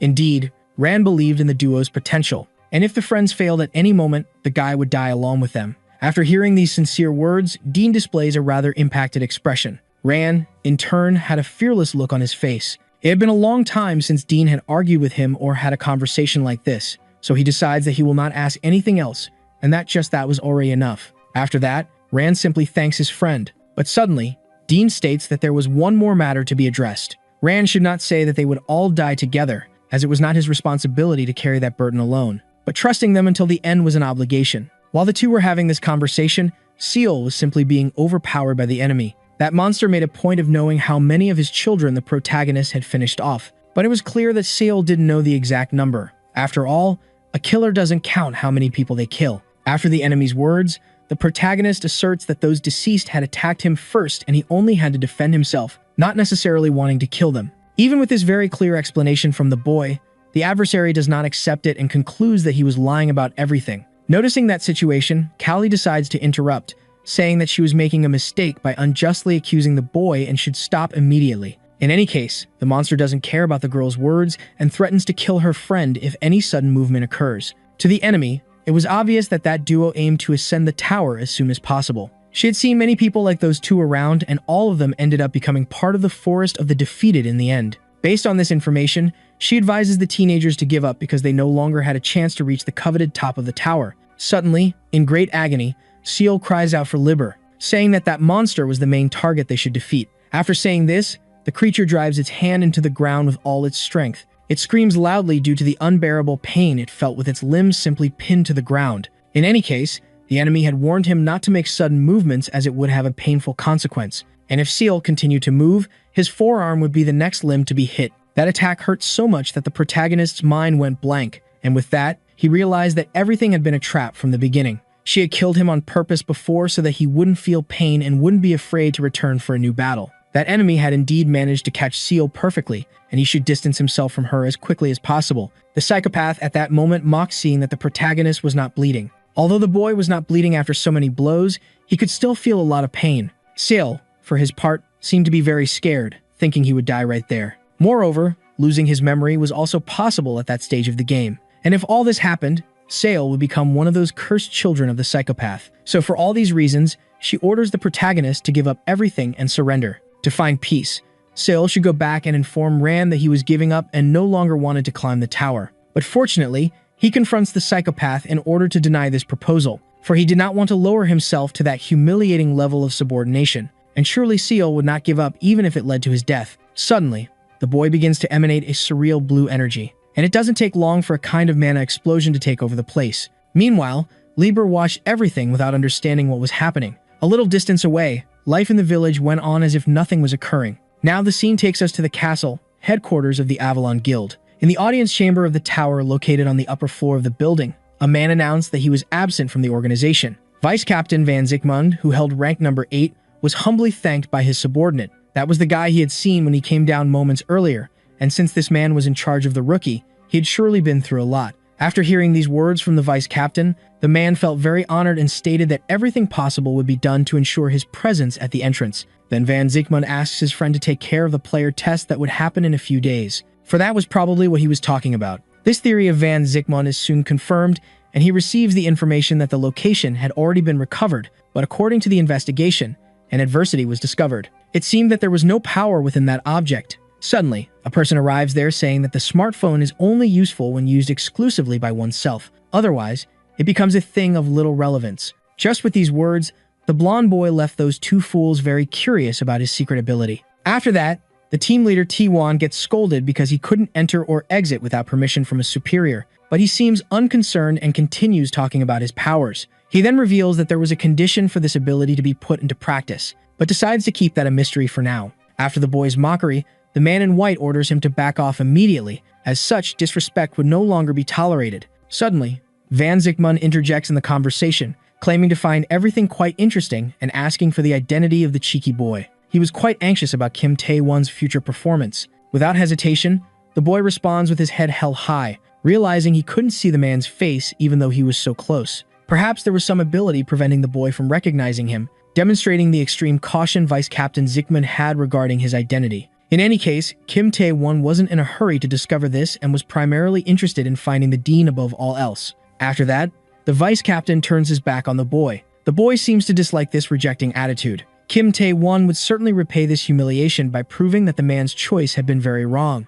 In 5 days during the player test, the boy would crush Hyo Seol-jin like a simple defenseless insect. He never respected or cared about the power that God had given to his opponent. Meanwhile, a little distance away, the battle continued, and Kali was impressed with her friend's performance. Not even the enemy could understand how Seol was resisting his deadly attacks so well. As usual, the protagonist hears an opponent asking him to get up again. People hated him, and receiving this request was very common in the real world. Hearing words like loser, pathetic guy, and useless became part of his daily life, and this seemed to give Seol the strength to face that powerful enemy. At that moment, the aberration just wanted to end that battle as quickly as possible. But Seol's mana seemed to corner him, making any escape plans impossible. Then the protagonist advances even further in an act of courage to show that under no circumstances would he give up. Even if he wasn't in good condition, Seol would show the enemy that ordinary people could also win using their determination. While being confronted like never before, the villain couldn't stop thinking about the protagonist's remarkable recovery and how dangerous that was.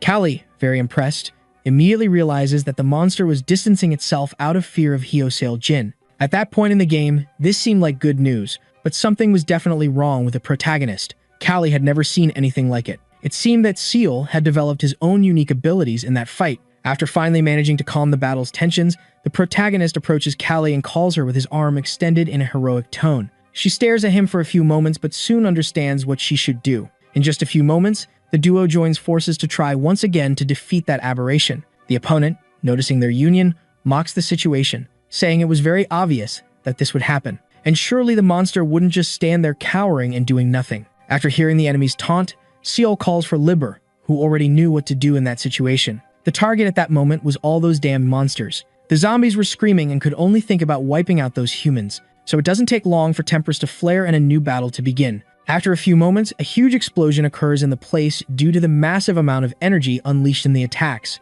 After that, only a cloud of dust takes over the area, significantly reducing visibility. Seol had managed to defend himself from a very lethal blow, and Kali was worried about his physical state. She wanted to return to her original form as quickly as possible to support the boy until the end of the fight. But Seol denies this request, as it wasn't the right moment for that transformation, considering the battle wasn't over. With that, the entire plot continues without a predicted end. Even with so much determination, something was still missing for Seol to finally win that fight. He couldn't force himself to cut them down like simple vegetables for dinner. As soon as he thought their lives weren't different from his, he found it impossible to do so with such cruelty. At that moment, Seol and his opponent were face to face, almost starting another round of that endless fight. Then the monster approaches the protagonist, who was kneeling and seemed too weak to continue. Meanwhile, Seol apologizes to his friend Liber with a look of defeat, and it doesn't take long for him to be hit hard by the opponent. With the enemy immobilizing the protagonist, the outcome of that fight already seemed obvious. Seol had failed once again, and this unfortunately led him to defeat.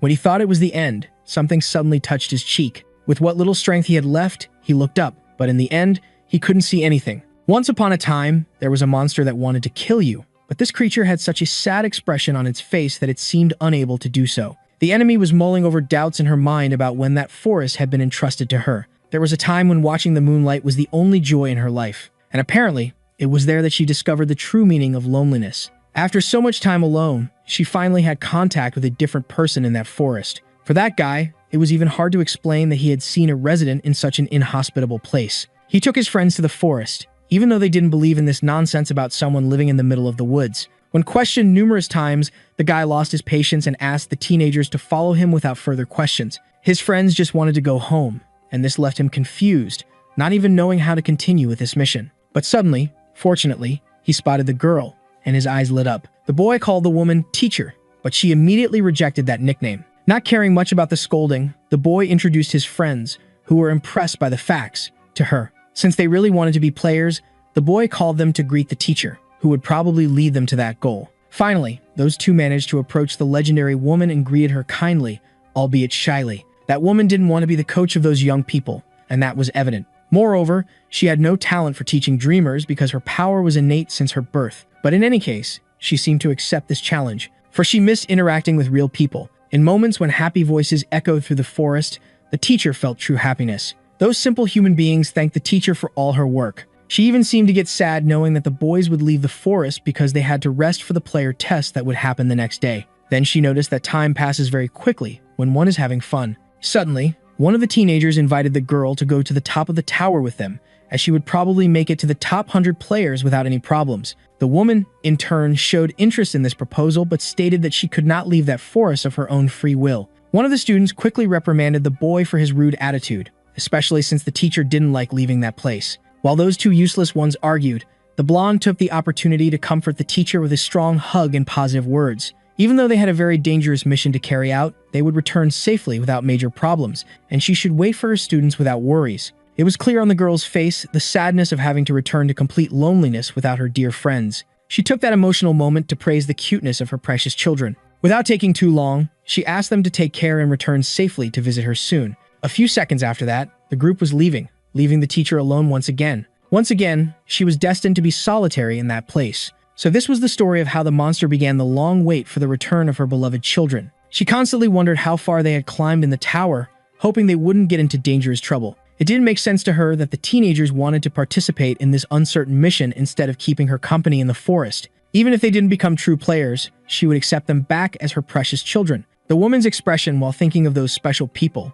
was one of complete sadness. For her, it was all right if they decided to give up to return safely. Then suddenly, some very strange noises were heard nearby. They were some hooded guys taking a group of tied-up people. All those children of the monster were about to be thrown off that high cliff. After a few seconds, they were pushed by the hooded ones without any mercy. Down below, the girl watched everything very attentively. Soon, she realized that those bastards from Avalon were getting rid of more and more failures in the forest as if it were a garbage dump. Finally, after an absurd fall, those weak bodies crashed against the ground. She just wanted them to be safe because dreams cannot always be realized. It didn't matter if they couldn't become players as they had longed for, as long as they returned safely to the forest. Seeing the state her children were in, the woman ran to embrace them. In tears, she held the body of one of her dear ones, blaming herself for not having prevented those dreamers from going to the tower. In the girl's mind, she should have asked the teenagers to give up the mission the moment they were leaving. Suddenly, she realizes that the guy wasn't listening to her words. After that, the boy's hand roughly touches her face.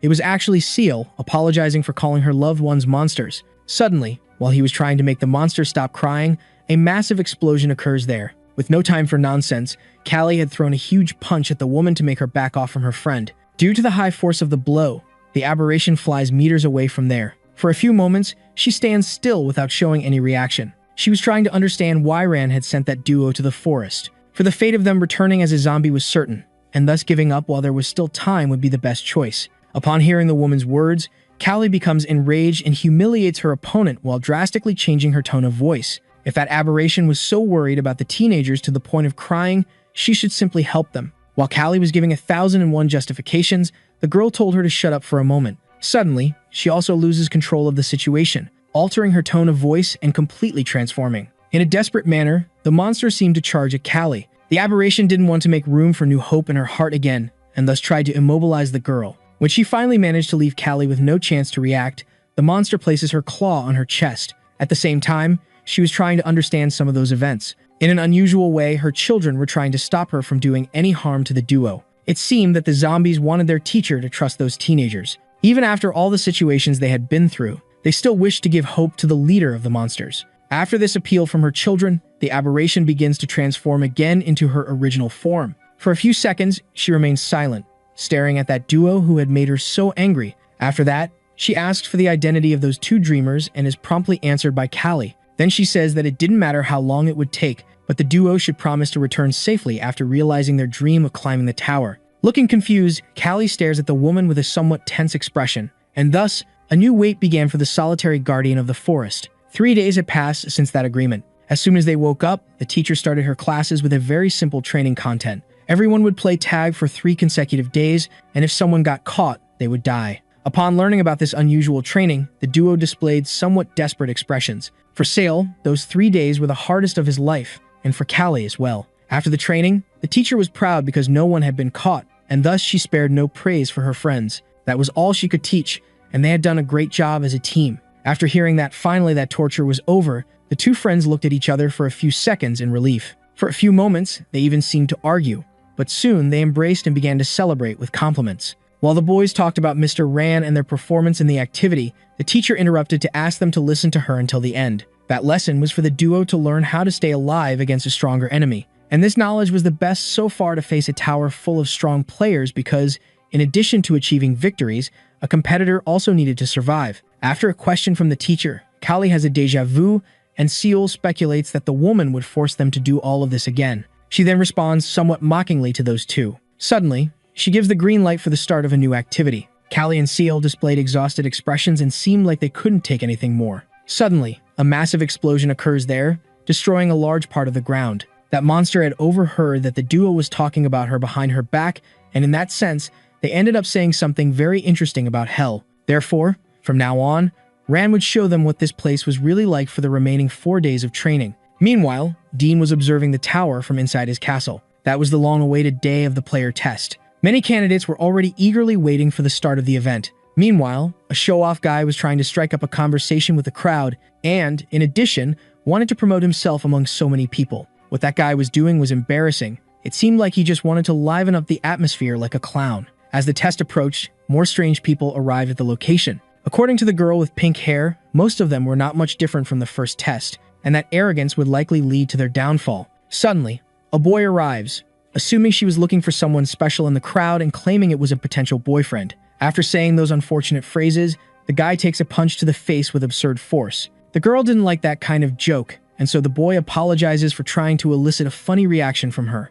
Finally, after so many hours of waiting, the guards announced that the final round of the player test would begin soon, and therefore the candidates should prepare. After hearing this announcement, the boy worries about the disappearance of Heo Seol Jin, but soon the angry girl scolds him, quickly bringing him down a notch. Then she decides to go in first and leaves him there alone. But looking ahead, the boy is immediately startled by what he sees. He didn't even know what the hell that big guy blocking the gate was about. Then the girl with pink hair asks the monster to step aside and go prepare, just like the guards ordered minutes ago. Without wasting time, the abomination responds by telling her to leave, saying that this was not a space for women. After that affront, the girl decides to give the slacker 5 seconds to move away. He just mocks the situation and lets out a slight evil laugh. Then he can't help himself and bursts into laughter because it was so funny. Noticing how the monster was humiliating the girl, his friends start to discuss whether they should intervene to help her. That guy with long black hair was somewhat known around there as he was the only approved candidate and survivor from Group B. Suddenly, the kid asks everyone to stay still because there was no supervisor watching,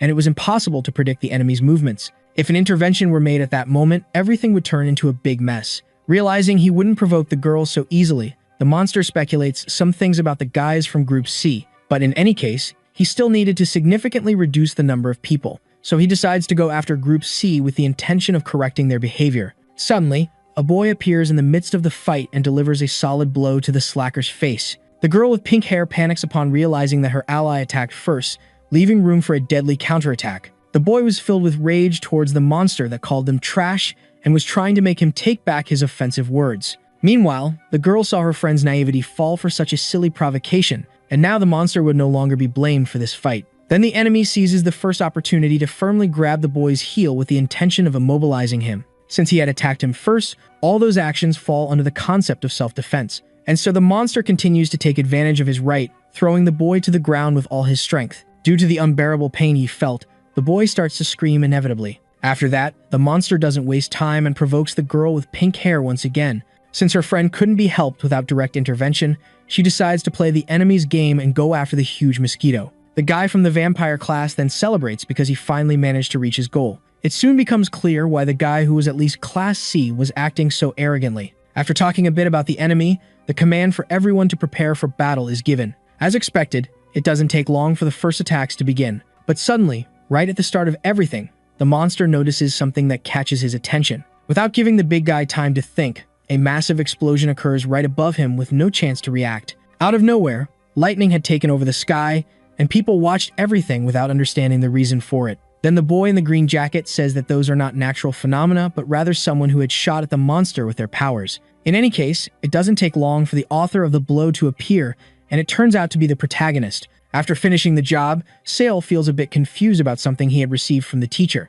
She had given him a graduation gift for the excellent work done. The girl had kept that cloth for a long time, and Seal just needed to wait because he would see the effects when using it at the right time. After noticing that Lieber was a bit jealous of that gift, the protagonist offers her a chance to try using the amulet. The teacher quickly apologizes for not bringing a treat for the girl as well and even quotes a saying to avoid upsetting her. For her, it was wonderful because in recent days, Seal had become a very strong man, and just being near him was enough to feel it. After thinking these things, she comes to the conclusion that it would be the right time for him to go. She soon calls Seal with the intention of giving him another little gift. The boy feels a bit excited to know he would receive another treat for his effort. As he approaches the girl, the protagonist discovers that his gift was actually a kiss. On Sale's red skin, his shyness is evident. A few meters away, Callie watched everything without understanding absolutely anything. That slightly warmer farewell seemed to be his supposed last gift. Suddenly, the woman gives Seal a big shove that sends him flying far away. She had thrown him into the testing area, and he would need to return to bring Lieber with him.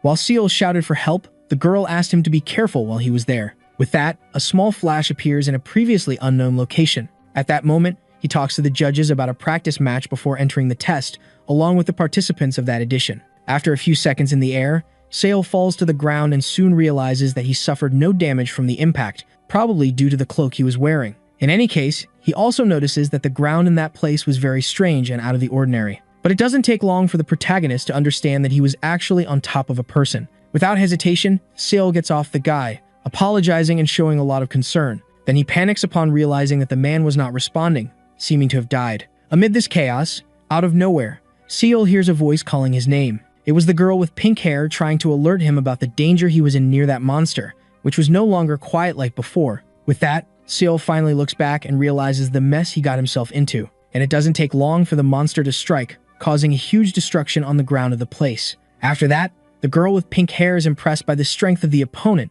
who was delivering blows that were practically impossible to avoid. Looking more closely at the battlefield, she notices something that leaves her in shock. Seal was motionless in front of the enemy, who also wasn't moving for some reason. That monster was no longer patient, being completely immobilized by the protagonist's powers. At that moment, he really wanted to know who this simple, powerful boy was. When Seal looks back, he realizes that the huge group of people was watching him with all the attention in the world. One of them was carried and seemed quite injured after the monster's blow. These actions from the enemy make Seal even angrier and give him the strength to crush it. After exerting a lot of force, the monster rebels and charges at the protagonist, threatening him. Even with so much speed imposed in that first moment, Soul manages to stop the enemy with little effort just a few millimeters from his face. Without thinking twice, he simply calls out for his partner, Lieber. With that, it doesn't take long for a huge flash to appear there, leaving those present quite scared. The girl with pink hair watched everything with a clear disbelief in her eyes. After the dust settled, Sale emerged with his weapon embedded in the back of the fallen monster. He soon mocks the enemy's sudden attack, saying that if it hadn't killed him, it probably wouldn't allow him to take the player test. That new Seal Jin was very different from what the girl knew, and surely something miraculous happened for this transformation to be possible in just 10 days. After annihilating the enemy, the protagonist finally looks down and decides to get down. In an unusual way, he ends up slipping and hitting his face on the ground, losing all his aura. He doesn't waste time in that embarrassing position and soon gets back up with a lot of effort. Feeling quite awkward, he blames those clothes that were supposedly too long. While the friends commented on that epic battle, Seal tried to clean up his image, saying that it didn't hurt at all. Suddenly, Callie arrives there quite angry. hitting the boy and making it clear that he was human. Amid so many scoldings, the girl reveals that she was scared because the protagonist had called her in the middle of that fight out of nowhere. Seeing that dramatic scene from afar, the girl with pink hair realizes that the duo hadn't changed that feisty characteristic. Then she leaves towards the two, leaving her friend speechless. Without wasting much time, he starts a little gossip in the midst of it. At that moment, the girl was arguing with the duo about their behavior, and Seal was trying to calm her down. All this excitement was because the exam was about to start, and she would go first. After this unnecessary scolding, Lieber and Seal stare at the girl in shock, and it doesn't take long for her to head off to the player test, leaving everyone behind. With that, the gates finally begin to open, with the candidates waiting in front, quite anxious. The light coming from inside was incredible and made the eyes of that group of dreamers shine. Sale quickly celebrates the start of the player test. Meanwhile, everything was calm in the beautiful castle. Suddenly, a lightning bolt appears at an absurd speed. Those lights weren't abilities of the disciples of that guy, so probably another rookie had that power. Hearing this, his employee suggests sending an investigation team, but this idea is quickly rejected by the leader. They couldn't miss that spectacle for anything, so the man decided to go there personally. After all, it had been a while since he faced the owner of the second place in the ranking. Once again, the scene returns to the gates opening. After that, the group of friends comes face to face with several other strange candidates. They were impressed to see up close the front door they had only heard about. Upon observing the place more closely, Seal has the feeling that all those people were staring at him strangely. But in the midst of the crowd, there was a guy who caught his attention. Seal's eyes widen as he realizes that Kim Tae-won was there. Finally, the examiner arrives, noticing that all the candidates were present, and decides to start a brief explanation about the test. Kim Tae-won was a rookie that the Avalon Guild was supporting with all its strength after a mere boy had killed all their attack units. At that moment, two representatives of this group were commenting on this new tool. But there was only one thing that the man in the white cloak was really sure of. That man was the only one who could influence him. Kim Tae-won seemed to be eagerly waiting for the start of the player test. Soon, one of the members of the Avalon Guild goes to inform him that the use of excessive force had been prohibited, and he responds that he was just going to greet his opponents. Unfortunately, it was already too late because Kim Tae-won was being authoritarian and ignorant even with those he didn't know. He rudely ordered some calm people to get out of his way. They just stared at him, startled for a few moments, and then quickly made way for Kim to pass. Finally, after so much unnecessary ignorance, the boy stands face to face with the protagonist. Callie becomes alert because she knew who that arrogant guy was. Seal then apologizes to his friend and informs her that he would only talk to the guy for a few moments. Without wasting much time, the protagonist takes a few steps forward, approaching the guy. Kim Tae-won quickly comments that his enemy had changed a lot and now knew how to look him in the eyes. Seal retorts, saying that this guy, on the other hand, was the same as always with childish and bad behavior. He becomes furious upon hearing this affront and without thinking twice, confronts the protagonist. In just a few moments, tensions rise, and the two almost start a fight that would be epic. This only didn't become a reality because the inspector arrived to put a stop to everything. In any case, she didn't care, but there were rules stating that fights were not allowed in the official testing area, and under her supervision, that wouldn't happen. Not wanting to cause trouble, those two stopped their nonsense without thinking twice. At the top of that hall, a guy watched everything attentively and seemed to be the leader of the Avalon Guild. With that, the inspector gives the two a glare before leaving while Seal received greetings from someone. That girl had witnessed everything when the protagonist had taken down a candidate with just one move.